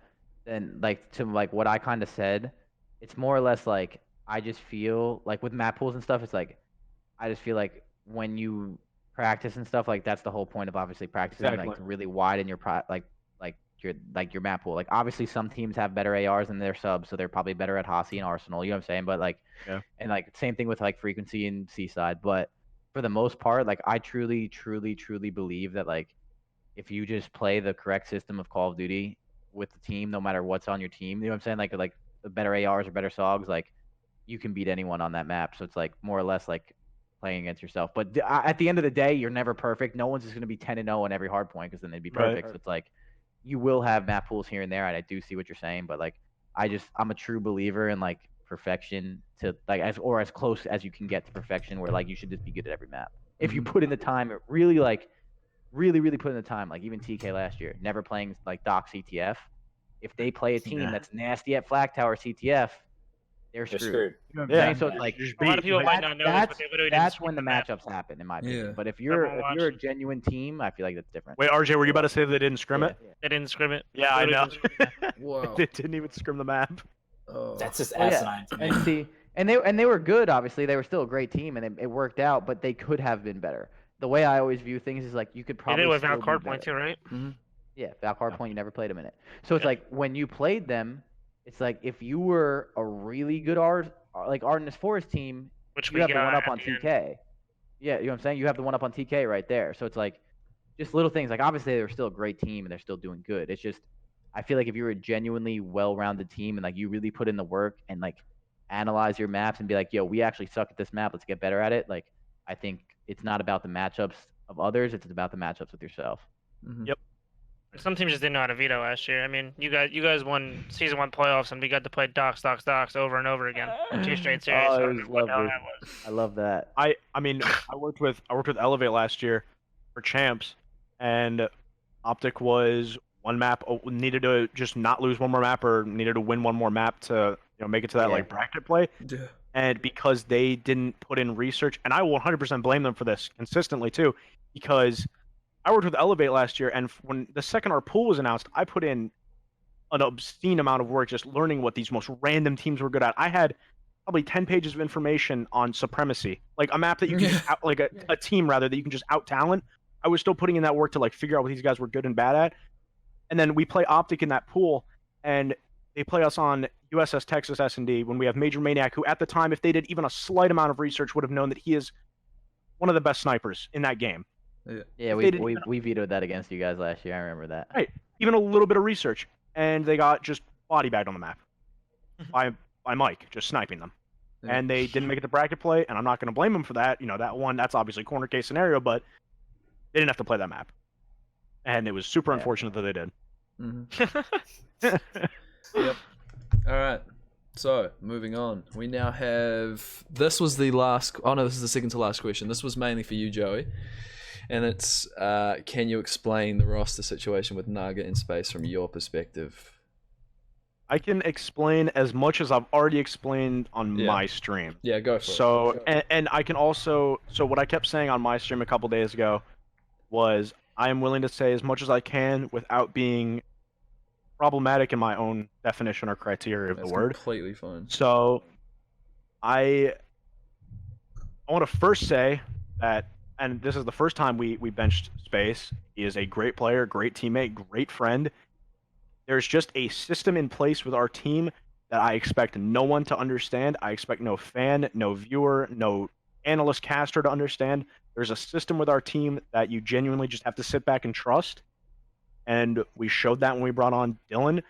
We showed that we were, consistently one of the best teams in the world. We get second place with Naga, and people are very confused when we, bench him when we bring Space in for Cross Division. I understand completely why that's a confusing thing, but at the end of the day, it was a realization that the system we had in place, the teamwork, chemistry, overall understanding of the game is just better with Naga. And that is in no way Space's fault. That was something I tried to stress to him a lot. That's something I've tried to stress on stream, on Twitter, everything. It is in no way Space's fault that he is not caught up with how we play as a team. He hasn't been playing for 4 months. That's not his fault. But when we sort of just looked at the bigger picture, 2 biggest events, we need to be in the best, what we consider the best shape and like the best position is just Naga is the player that we've shown success with. And I think people just have to trust us on that. We know what we're doing. Can I ask you one question about that? Yeah.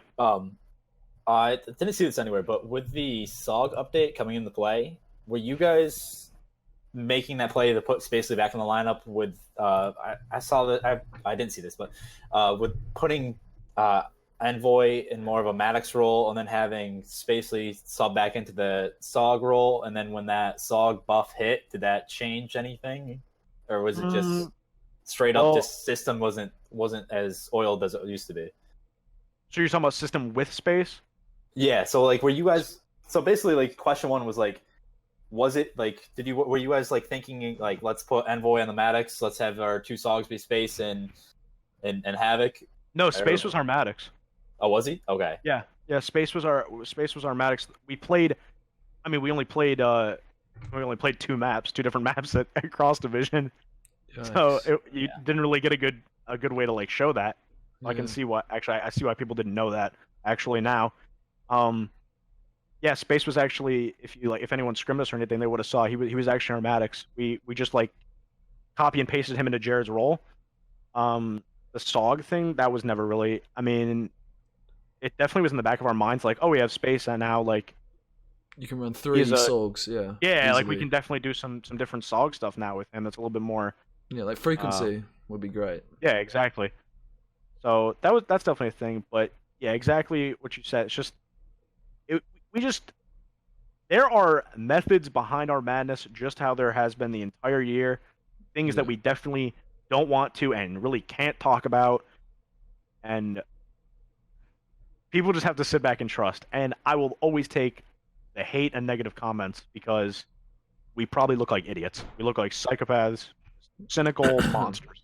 If I'm honest, I'll take that because that's how we win. I look at your team as like the surprise of the year. The fact that each player last year wasn't really in a position to be at the top of the Pro League, and then this year you've shown just like this massive growth to be near the top every single event. And it just feels like you've implemented these like systems that aren't similar to any other team that has led to this like success out of nowhere, and it's actually quite, impressive. So I won't question think it. About every decision. Yeah, exactly. I mean, we just think about we're not just waking up some days and saying, okay, bench Naga, just Space, bring him back in. Like, this is the move. Yeah. Like, no, they're well thought out. We go over many things. Decisions are not just made in rash scenarios. It's well thought out, and we understand that if we have a bad placement or a bad series, that we're immediately going to get that backlash. Like, oh, shouldn't have benched this guy, and that's completely fine. We know what we're doing, and if it works, it's great. If it doesn't work, it's our fault, not because of a roster change. Right. So I guess this kind of leads into like another question I had for you guys that leads kind of towards franchising. With the rumored 7 to 8 man rosters, are you guys like, how do you guys see that working? Like, because I saw Aches tweet out like, this is why you don't have subs. That's exactly why you have subs. I read that tweet. It was ridiculous. It was the most absurd thing I've ever read. A comment like that is just protecting themselves. That's like not having. Yeah, no, I understand that. Locked into a roster, which means your spot's safe, which means you can be complacent. That's all. Yeah. That's all that means. Yeah. If you have someone like in any other sport in the world, riding the bench, waiting to take your position, you're going to be working your ass off. And if you don't, you sit your ass on the bench and you don't play. That's the world. To defend Mike. In the sense, like, it sucks the way it happened. I tweeted about this, obviously, that it just sucks that, like, the rosters are locked and he couldn't find a Pro League team. Like, he might have had another offer here and there. I don't know. I don't know anything. I haven't talked to Mike that much. But that's the only thing that I was, like, sad about. Like, I know it's a business at the end of the day. You guys obviously have your own decisions and stuff like that. So it's, like, having subs with the 8-man roster, like, I don't know. I mean, how many players? Yeah, there's more opportunities. I mean, look at League of Legends. Like, I don't follow League too much, but I know my 100 Thieves team was kind of stinky at League for a little bit. They were having their struggles.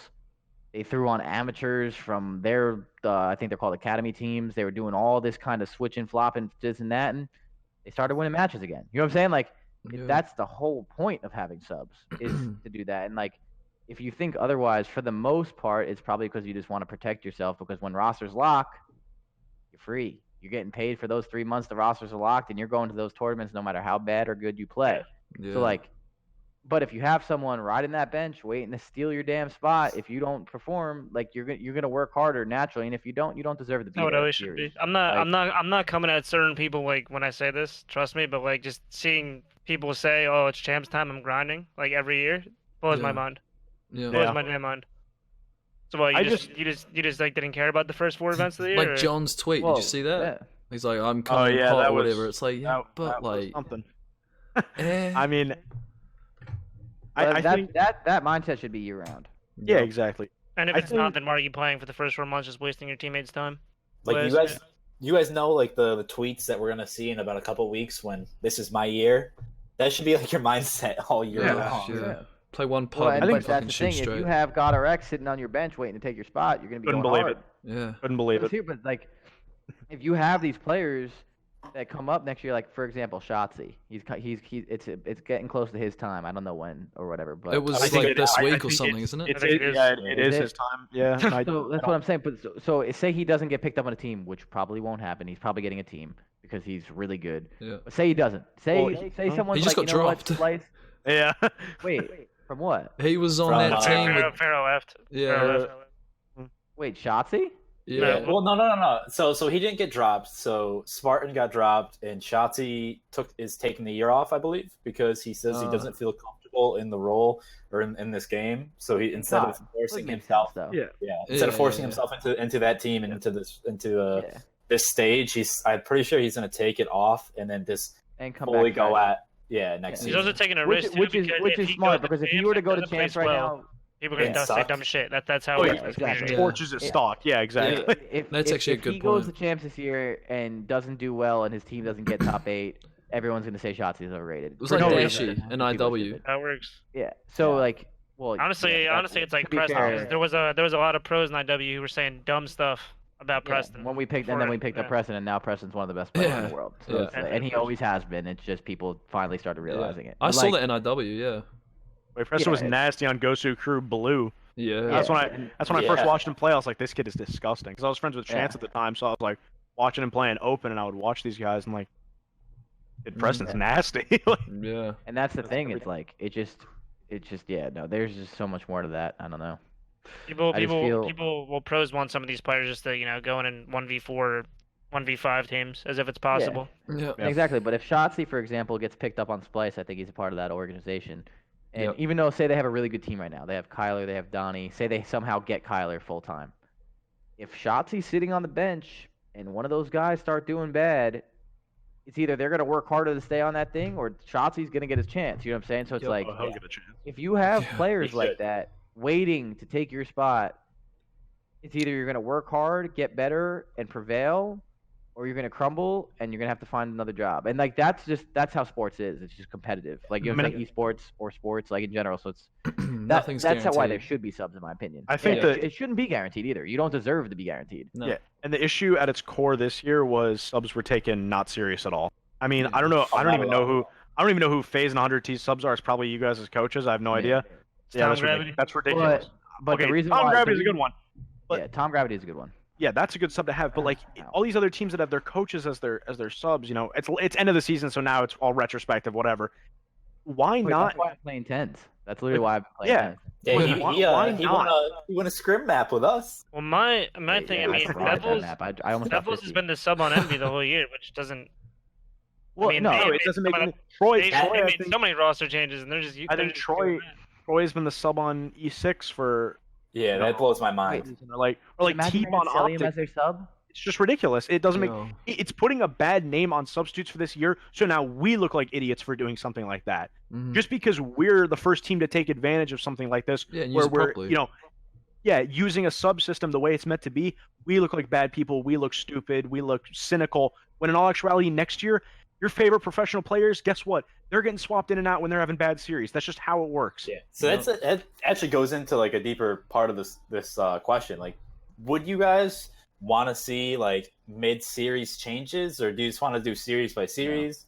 It would be absolutely insane to just see 5 superstars just come rolling in. Yeah. Just walk on. The reason why I think that's dumb is because then it becomes you're able to mask your shittiness by having like that roster. Like I guess that adds depth, and in other sports that actually does come into play, like depth of I your don't even roster. know. I don't even know how you would but- practice like that in like Yeah, Call of Duty. I in don't this know. landscape. You literally Yeah, would. exactly. The You would just be nature- hoping for the best. Hoping Yeah. to get The tournament nature reps of in, Call like- of Duty is like you have to become good at 3 game modes, and that's the crazy thing about Call of Duty. You're not just like Counter-Strike is just one. It's very, very. in depth, but it's just Yeah. one mode. Like, you got to master 3 modes every Well, year. the And reason why I over bring and that over. up is because Overwatch does that, and they have 3 modes as well, and they switch out. They I switch don't out like per map. I don't watch Overwatch, but I I might be feel like stuck I in my always ways hear. more. I feel like I hear about my organization, so Soul Dynasty.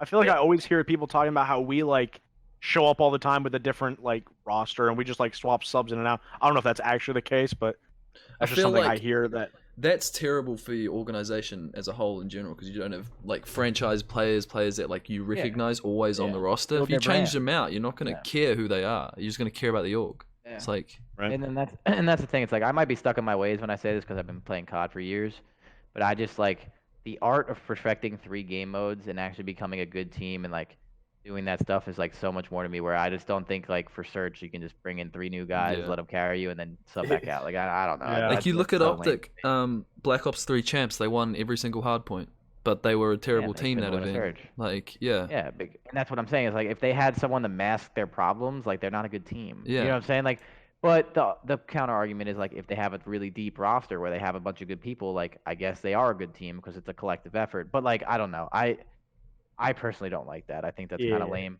yeah. I think being a good COD player is being well rounded. You know, Yep. like I seriously, I think that's a big thing. And I think if you were to have someone to be able to mask your shittiness in the game mode, I think it would just be like, oh well, like certain people that like, for example, Enable when he was struggling in S&D like last year.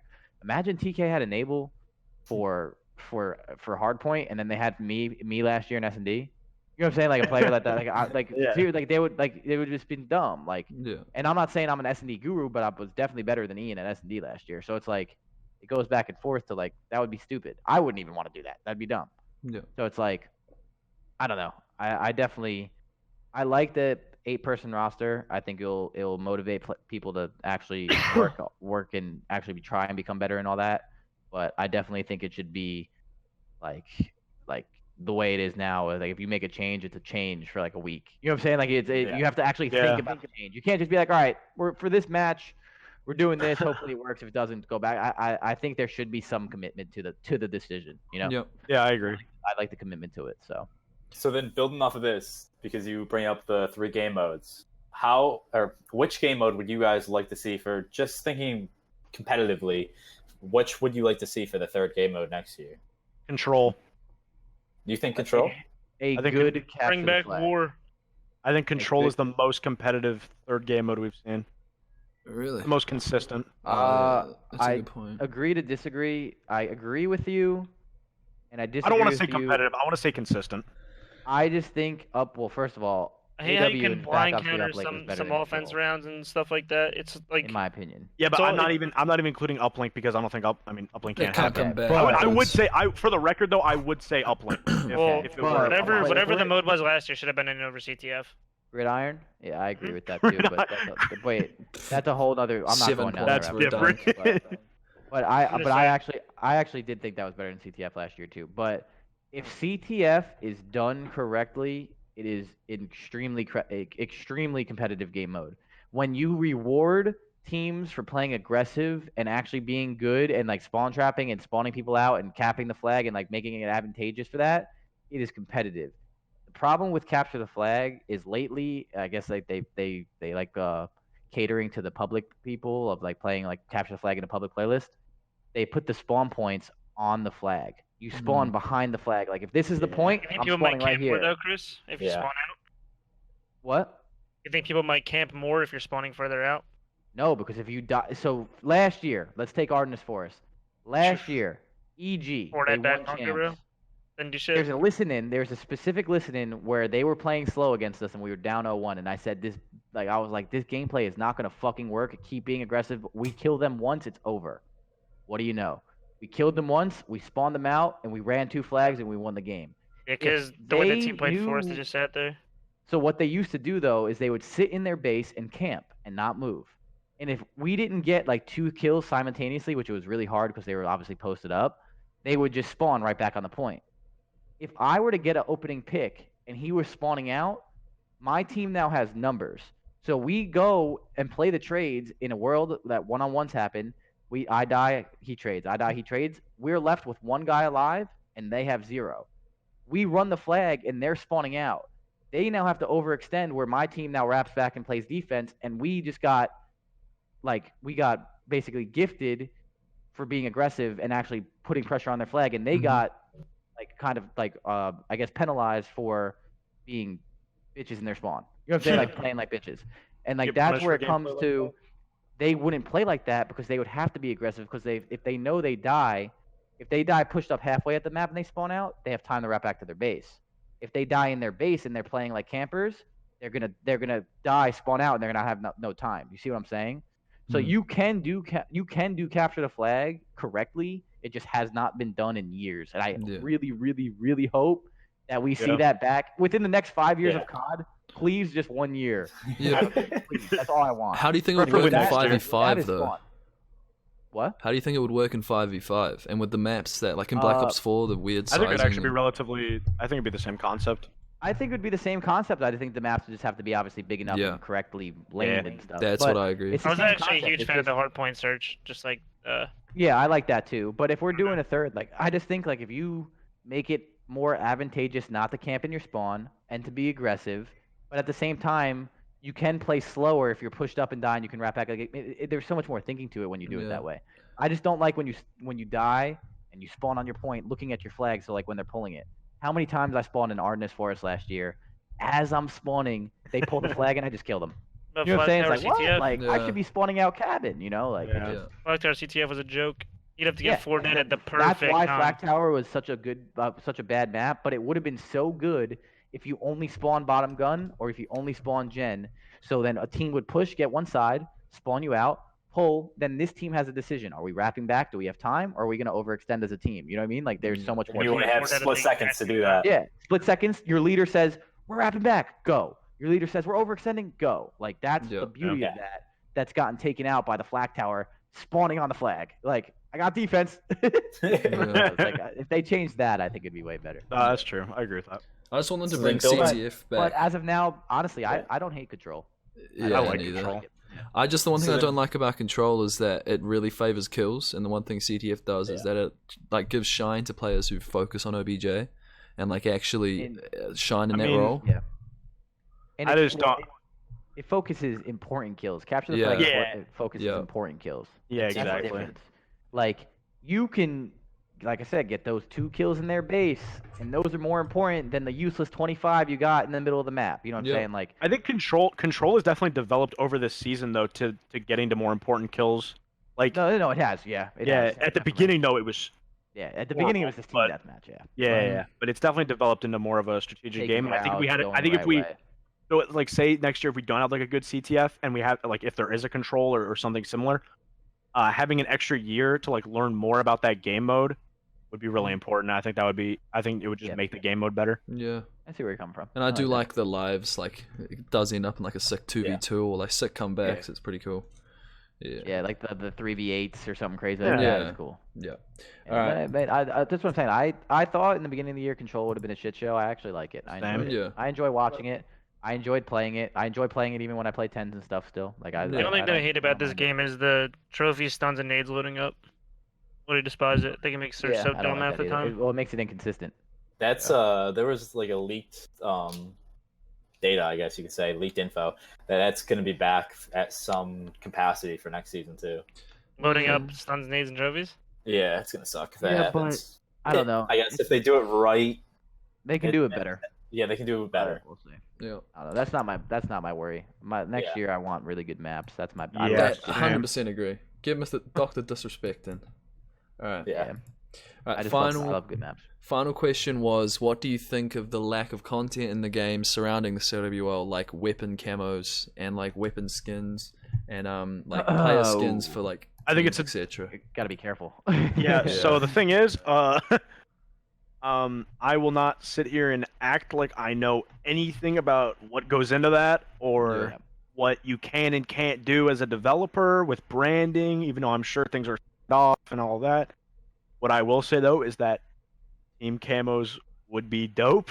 Yeah. Whether or not it's, applicable and you can pull it off. I don't think these developers are necessarily dumb enough to not strive to make team camos. Yeah. So I won't make too many comments on it. Can I just put my point out there real quick? Yeah, go for it. Essentially, I just don't understand, because the whole point is that orgs essentially don't want to give away their logo. I'm not saying like this is fact, but they don't really want to give away their logo for like minimal return. But the one thing I don't understand is that when you've got your players playing with streaming to hundreds of players, you don't have your logo just everywhere. But when you have it on your gun and you're running around the map and you're shooting your gun, it's all over your gun, just your logo. It's beneficial to the org no matter what. Even if you're not getting that financial gain, you're getting that imagery on your players at all times. I think at that point it's just about how much an organization values their brand and being shown like that. Yeah. Also, a counter argument to this that got brought up in CS:GO, because in CS:GO they have team stickers that come out for each major. Yeah, those are cool. Those are nice. So like a big thing that smaller orgs, so like in this context that would be like Elevate, Accelerate at the beginning, those orgs in CS:GO didn't like how top heavy the purchases were. So I mean, you can already imagine like right now, like the top 3 teams would obviously be Optic, FaZe, 100T. The rest of the teams might not be bought as much. So then the negotiations go to how do we split it, and then what if Optic doesn't want to split with like the lower team, and then that kind of that's when it kind of like starts bouncing back and forth, and that's how you like stall out, because with the 3-year cycle you get like you have Treyarch now, but you pretty much only have probably a 1 month window to make it work, and if you don't, then you're on to the next developer. So I don't know, and in BO3 when they did them, Treyarch did it before. I bought the ANZ ones. I thought those looked the best. So. Mind Freak. Mind Freak, the Tainted Minds one. I like those. Yeah. I like the Vitality. The Vitality one in yeah, those are cool. Imagine reactive ones. Oh. Well, see those would be cool. So that's my thing. It's like what Joey said is, first of all, like we don't know the legal stuff that goes behind that, the lawyers and the legal teams and everything else that has to go into that. It's not as easy as just snapping your finger and making it happen. So I see. Team Cam. Yeah, like, I wish. Like I see It's where Christmas. people are like, but on the other side of things, so many other games do it. Yeah. We've had it before as well, so we've made it work. So like, it's If possible. Sledgehammer can do it, anyone can do it. That's what I'm saying. So like, it is for possible. real. I don't know how it works behind the scenes. I would love to see it just because I just think it's awesome to have that. Like I just feel like that helps. That doesn't hurt anyone, in my opinion. Only benefits. To what you said, like, all right, say like Optic doesn't want to split it with a lower team. Financially speaking, it makes sense. If I'm a business person, for the most part, obviously I'm not super sophisticated in business, but the way I would view it personally is like, if I'm Optic, I have a huge brand, one of the biggest brands in gaming, in Call of Duty specifically. Why would I want to share my brand with a org like Denial? Because all I would be doing is kind of carrying their sales and making. I'm the reason why most of the people are buying the camo for Denial to get half of my split. You know what I mean? So I see where that's coming from, but I feel like the best way you can kind of make that work is like, listen, if Optic doesn't want to do a team camo, they don't have to. You know what I'm saying? Or if Denial doesn't want to do a team camo, they don't have to. We'll just do it for this. Like, it shouldn't really be worried about everyone. It should just be worried about like kind of building your own brand, like in your organizations, and like kind of going from there and then doing that. But even that, like, there's probably other sides to that too. So I don't really know. Yeah. I would just love to see. I think it'd be cool. That could happen. I would love to, but the other side could be that their weapon skins are sold separately, and you self-promote for your own skin, and you get what you deserve. Like, wouldn't that just be easy? That's like the most. That, right? You can just buy like, that's like the most obvious one, but because that's so obvious, I feel like there is some gap we're missing in that. Of course. That's just not something that can happen. Yeah. And I wish it could though, because I think that's how it should be. Because obviously some of the lower branded orgs obviously kind of get screwed over there. Yeah. But at the same time, like, if someone like Clayster, right? United was nothing before Clayster in the sense of branding. Not saying they were a bad org. I'm saying like they didn't have a lot of branding. Clayster joined that team. It would have been awesome if United had a specific skin. Exactly. I guarantee you Clay would have brought a lot of people to United to buy that skin just because of him. So it's like, that's also another thing, like in the sense of like leverage and all that kind of stuff. Like, you bring a lot to the org. Like, you are very, very valuable. You know what I mean? Like, you can do other stuff. So it's like, 100%. I don't know. I mean, it's a very interesting topic. At the end of this topic, I just wish I could have a 100 Thieves camo. You always like a camo or a FaZe camo. Like, I guess have like a Gen.G. I wish we just had more camos in general. I mean, your colors are awesome. So I can right? Yeah. When's the last time we got one? If I was Treyarch, I'd be putting a new sick camo in the shop every day. Ones from old games, you name it. Well, They don't I do just that. feel like every game right now that thrives. I mean that might be a little extreme, but a lot of No, the I games think you're right. What you're now, about to say, I think, is right. they all have like this content that you can purchase and buy, and it's all up to date and new and Yeah. new and new, bro. Fortnite is obviously a little bit more of an exception because they're the biggest game in gaming history, and like Yeah. they have money got that big off is their cool cosmetics. disgusting. But They have like so many their connections, too. cosmetics are huge to their game. You know what I'm saying? Like, if I was if I was getting on Blackout every day, because I play Blackout in the mornings, that's like my thing before Yeah, I I coach. watch. That's like my streaming thing. Mhm. If Yeah. I play, if I play Blackout in the morning and there is a new reactive camo every day, or a new crazy skin like a Every cool few looking days, skin, something. or for a few days, I'm buying it. You know what I'm saying? If it's really Yeah. cool and there was a lot of work and thought process put into it, Yeah. I'm probably buying it. And that's a lot of money that you know what I'm saying, that's probably missing out. But at the same time, like, I don't know how all of it works. Just get I like just a think reactive a lot camo video of the games that week. do Like, cosmetics well do it Yeah. really good. And I think yeah. I think that's such a big thing in gaming now that like anyone can make a first person shooter now. Yeah. Anyone can make, you know what I'm saying? Anyone can make a battle royale. What's going to separate you? You know? Seriously. Yeah. And like And that those cool cosmetics and suits, people pay a lot of money for that shit. Like, Advanced Warfare was that's ahead the of other its side to time. it.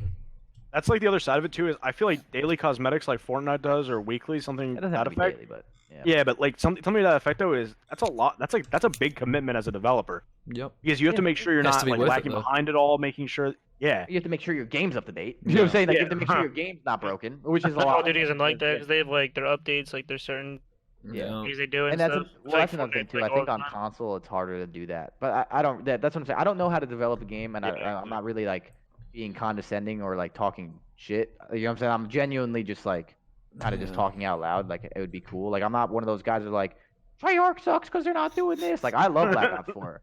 Mhm. Blackout changed my life. You know what I'm saying? Like in the sense of my stream. Like I'm able to stream now because of that. Like Yeah. I'm super grateful for Call of Duty, no matter how good or bad the game is. Like I love Black Ops 4, but it's just I think it'd be cool if like those little things like obviously got implemented in the future of Call of Duty. It'd be Yep. sick. Agreed. Yep. All right. Well, that's going to wrap up this section of the podcast. That was like Let's 2.5 go. hours. Like, Wait, we killed it. Yeah, Yeah, that's that great. was good. That was Wait, see, elite. but I enjoyed every second of that. Wait, actually. Yeah, it was fun. 100%. All right. Fun. Well, I'll Yeah. let you know if we can do that again at some point then. But Yeah, yeah, thank you guys so much for coming. it was awesome. Absolutely. No problem. Thank you. Yeah, Yeah. I had fun. Enjoyed it. Cheers. Welcome to section 3 of the podcast. Thank you for sticking around. I know it's been like around 3 hours, but we're starting fresh and it's been good. And I really enjoyed the guests that we had on. So, teams to watch and why for CWL Finals. Who do you think is the team to watch and or teams going into that event? So I did LG Yeah. because they are pretty much being called the shoe-in of the playing bracket. That's already putting a lot of pressure on them. So that's like they are the favorite to come out of there. And I don't know how these players are going to react. You have two young players that just put into new roles. They have been the carries of this team. I kind of want to see how they handle this pressure. Definitely in the best of one and done format. And then you come in, you got Heretics. You'll come in. You'll be on the lower side of the upper bracket, so you won't have all the heavy hitters, the 100T. You won't have FaZe. You won't have Optic. So I want to see how they react to coming into that high pressure situation, and then how they react coming into the main bracket if they make it there. Yeah. I agree with that. My teams, I've actually got two. So the first one I've got is FaZe. So I'm giving you a little bit of love here. The reason why is because I've got my prediction is that they're going to finish around 3rd and have like a nice lowers bracket run all the way from the first round. I just think because their first matchup is 100T, not a favorable matchup. I feel like to start the tournament that's going to be tough, but they'll take that and then use it all the way through the lower bracket because their run in the lower bracket, let me pull it up, if they do drop, is actually like really, really hard. If they drop down, okay, so they would play 100T first. They'll drop down and play E6 first round, probably. That's what I'm saying. I think they play E6 or Rec, which is tough. Second round, they'll play Optic or LG. Third round, they play E United or Gen.G. Next round, they play Optic or Splice or any of them. and then the next round they probably play Gen.G or E United, like, or 100T. Like, it's just the whole way through you got top 6, like, from first round. Yes. So it's really important the they whole beat time's 100T. so hard. Yeah, it's a crazy bracket.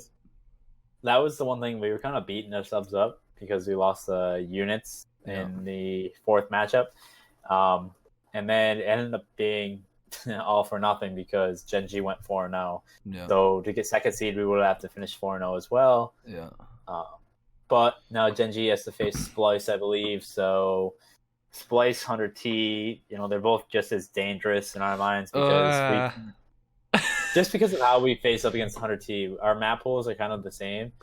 So we're gonna get maps. But we're definitely gonna get maps, though. Is not 100T. No, I know. But if you're gonna win this tournament, you're gonna have to beat the best anyways. Yeah. And the way I feel we match up against 100T, we're gonna have to beat them one way or the other. Like, I'd rather beat them now than face them in the grand finals. It's definitely gonna be less pressure. If we do beat them now, then it's gonna be a great lead-in match. Whoever we face on the quarterfinal or the semifinals, whoever it's gonna be, it would definitely be way better to do that now. So it could be a blessing in disguise, definitely for our team. I agree. It's actually a good point. You're playing them first. The other team that I am looking forward to watching during the event is Optic. People know I'm an Optic fan. That's not the point. The point is that they've been switching up roles all year long, and they've not found a recipe. They haven't made a roster change, so there's no real room for improvement. They just need to find what's working. And right now, apparently, they've found somewhat of a good role setup with Karma on the AR, moving Krim to the Maddox, moving Tej to Grapple, moving Seth to War Machine. Yeah. And then Dashy is what? Crash? Yeah. No, what is he? So Dashy's still Tempest. Is he still Tempest? Okay, that means Crash. Krim is Crash. Yeah. So apparently that's been working okay. I've heard from Joey, he told me. But essentially, I just want to know where they actually come out, because I just want to see if that can work well. If they went back with their old roles, I had them finishing 5th, 6th. But with this, I think that completely throws my prediction up in the air because we don't really know where they stand. Because the last time we saw them change roles was against Envy, and they got torched. So like they haven't been hot going into this week or this week, so it's kind of iffy. And then they should have I don't want to say easy, but they should have a more favorable matchup round 1 for them. LG. And that leads into round 2. 100T. No. They shouldn't have LG. LG's no, they gonna be in the bottom half of it. No, they're they top do? half. Yeah, because it switches. Oh, wow. Yeah. So never mind. That kind of sucks for them. Yeah, so it's LG. They face LG or Heretics, and then they play 100T if they win. And if they win that, they or FaZe. I won't. Yeah. Okay, they play 100T or FaZe, and then after that they play Gen.G or E United. The winner of the other side.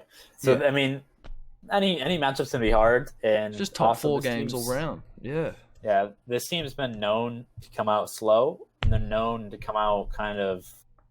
I don't want to say lack of prepared. They do, but they it's they kind always of weird. have. I know firsthand last event, so I got to see that. So, they're not going to be facing units this time around firsthand. So you can't come out unscrimmed, unprepared round 1 against whether it's be LG, Luminosity, probably Luminosity. Yeah, you won't be able to do that. So if they lose that, then you're in lower bracket. It's going to be so much harder to win. Yeah. So that's definitely a good team. To point imagine having to beat 100T in 2 best of 5s. Like, you're just not going to do it. Yeah. I can see your team taking 1. In my prediction, this is before they changed Spacely and Nagafen around. I had Gen.G beating them in the first best of 5 in the grand final from the lowest bracket. I don't see any team beating them twice in the best of 5. Yeah, no, and then I had 100T winning 3-0 in the second best of 5. No, you're definitely, whoever plays 100T going into that bracket, if you want to win the event, you're gonna have to beat them before they make it to the grand finals, because you're not gonna beat them twice. No, it's just how it is. Their map pools are too good. No. The next one was bracket prediction, so we're kind of getting onto that now. So who do you think is going to be your top 3 for this event, and then I'll go a little bit more in So depth. I'm obviously heavily biased. Yeah. I went with FaZe number 1, 100T number 2, and then E United number 3. Do you think FaZe is going to beat 100T in the final? Well, I think FaZe is going to beat 100T in the opening bracket, the opening round. If it's FaZe and 100T in the final, you said FaZe. I don't think 100T will be able to beat us twice in a final. I mean, I bet you they could. There's always that chance. But I would bet more that we are able. If we beat them in the opening round, I have a high. I would put more money on us winning 2 best of 5s, or winning 1 best of 5 before they win 2. And then on the other end, on the third place match, I have a lot of faith in E United because they've been sticking. They're the same team. I don't have a lot of faith in Optic right now, just because of what's been going on. I don't have a lot of faith in Splice at all, actually, right now. Neither. I have to see them on. They're definitely a LAN team. They're not a. I just have to. I have to see them perform on LAN because I mean I know they will, but I want to see how if they come out with that fire. Yeah. And then outside of that, I mean top 3 is going to be Optic, not hot. Splice not hot, and then it's Gen.G.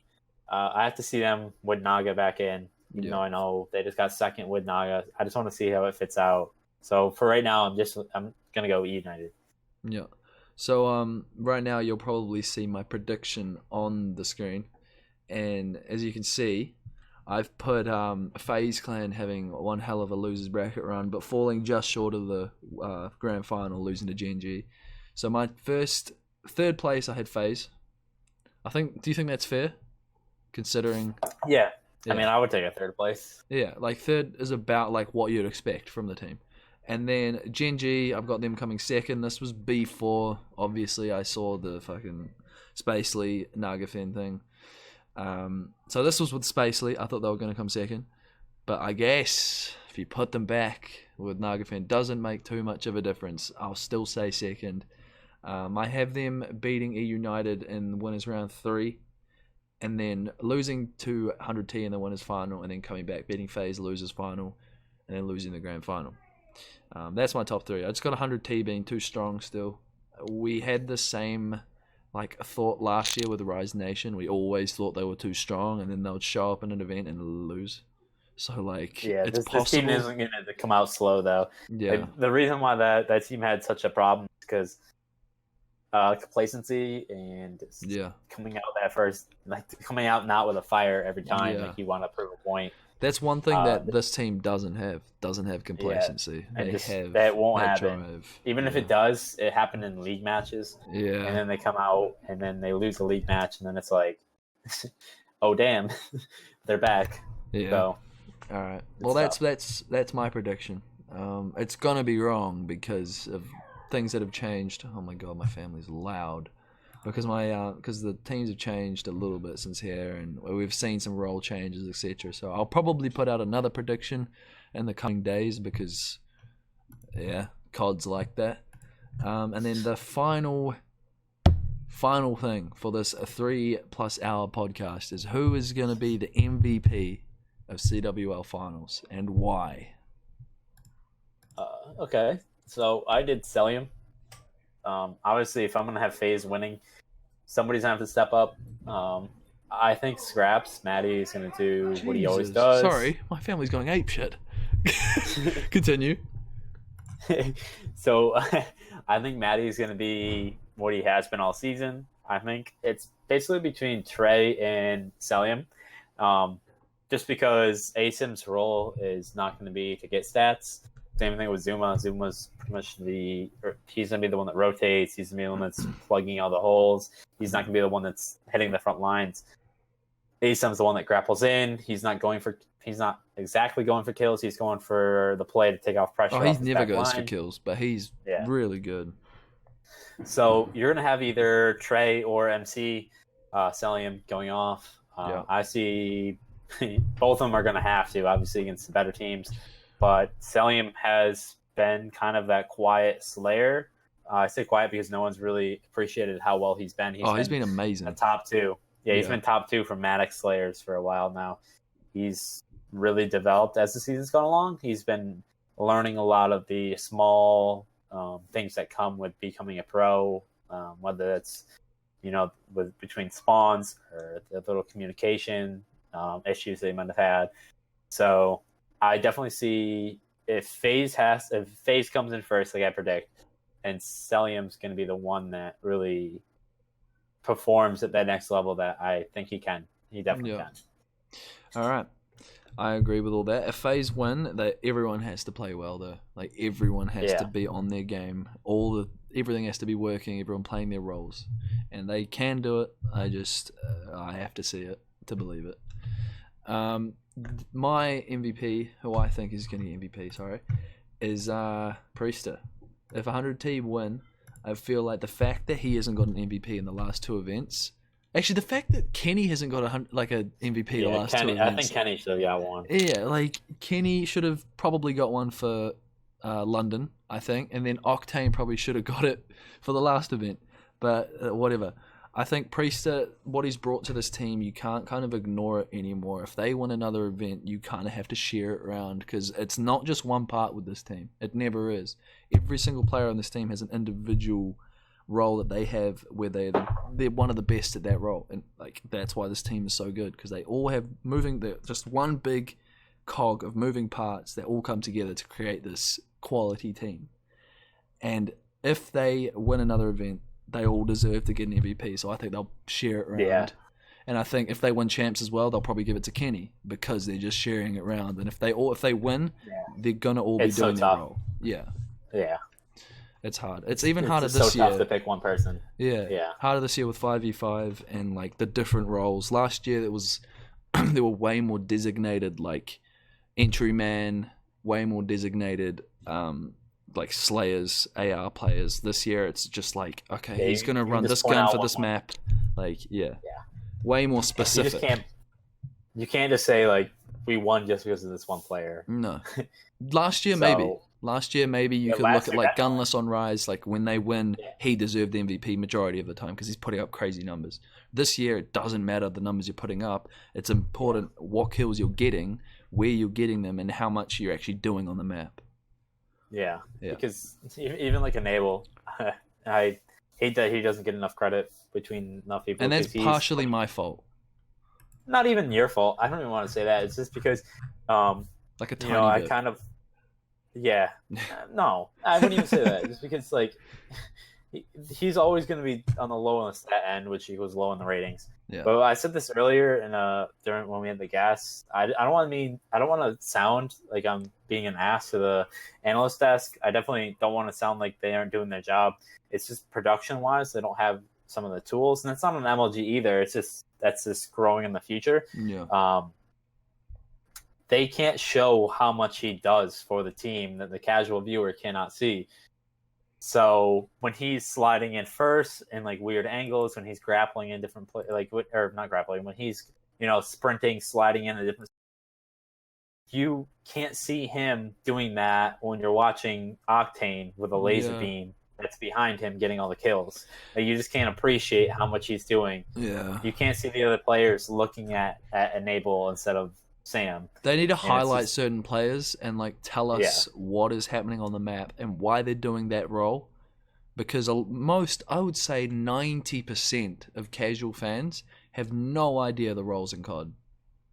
Have no idea that like Octane is chilling back trying to get all the kills from the hill on a head glitch. Like they won't realize that Enable's running in first, running Vision Pulse, a specialist that doesn't provide any damage stats or anything. It doesn't help you. It only helps the team. It doesn't help you really. And he's diving in first, getting killed, trading. Like most people don't know that. He is an auto aim specialist. He has perfected the way to drag auto aims, so it leaves his ARs behind him with open shots, open opportunities to make plays. The thing is, for Enable to do his role well, all he has to do is dive into the hill and get one kill. One. Yeah, not even. Yeah. Yeah. He's just perfected how to play that role for his team. Yeah, and if we were going on purely role as instead of stats, like for my pro cards, he would be so much higher. But the fact that I have to take stats into account and how much he's actually doing, like I Because that's why you got to do it non-biased way Yeah. and looking at everything. Because If it then, was biased, what it if would I be way gave higher. Method Sick like a 97 because he's the best Yeah. at diving into the hill? Like, no, can't do that. But essentially, that is the end of the podcast. Thank you for watching. Finally. That has been a long time. We will be getting better at this. This is the first episode, so if there's any like weird inconsistencies with how we're saying shit, like it's gonna get better. So thank you for watching. Hope you enjoyed, and we'll see you on the next one. We'll probably be doing 2 a month. He's putting up the FaZe up sign. That is, yep. All right. Cheers. Deuces, guys.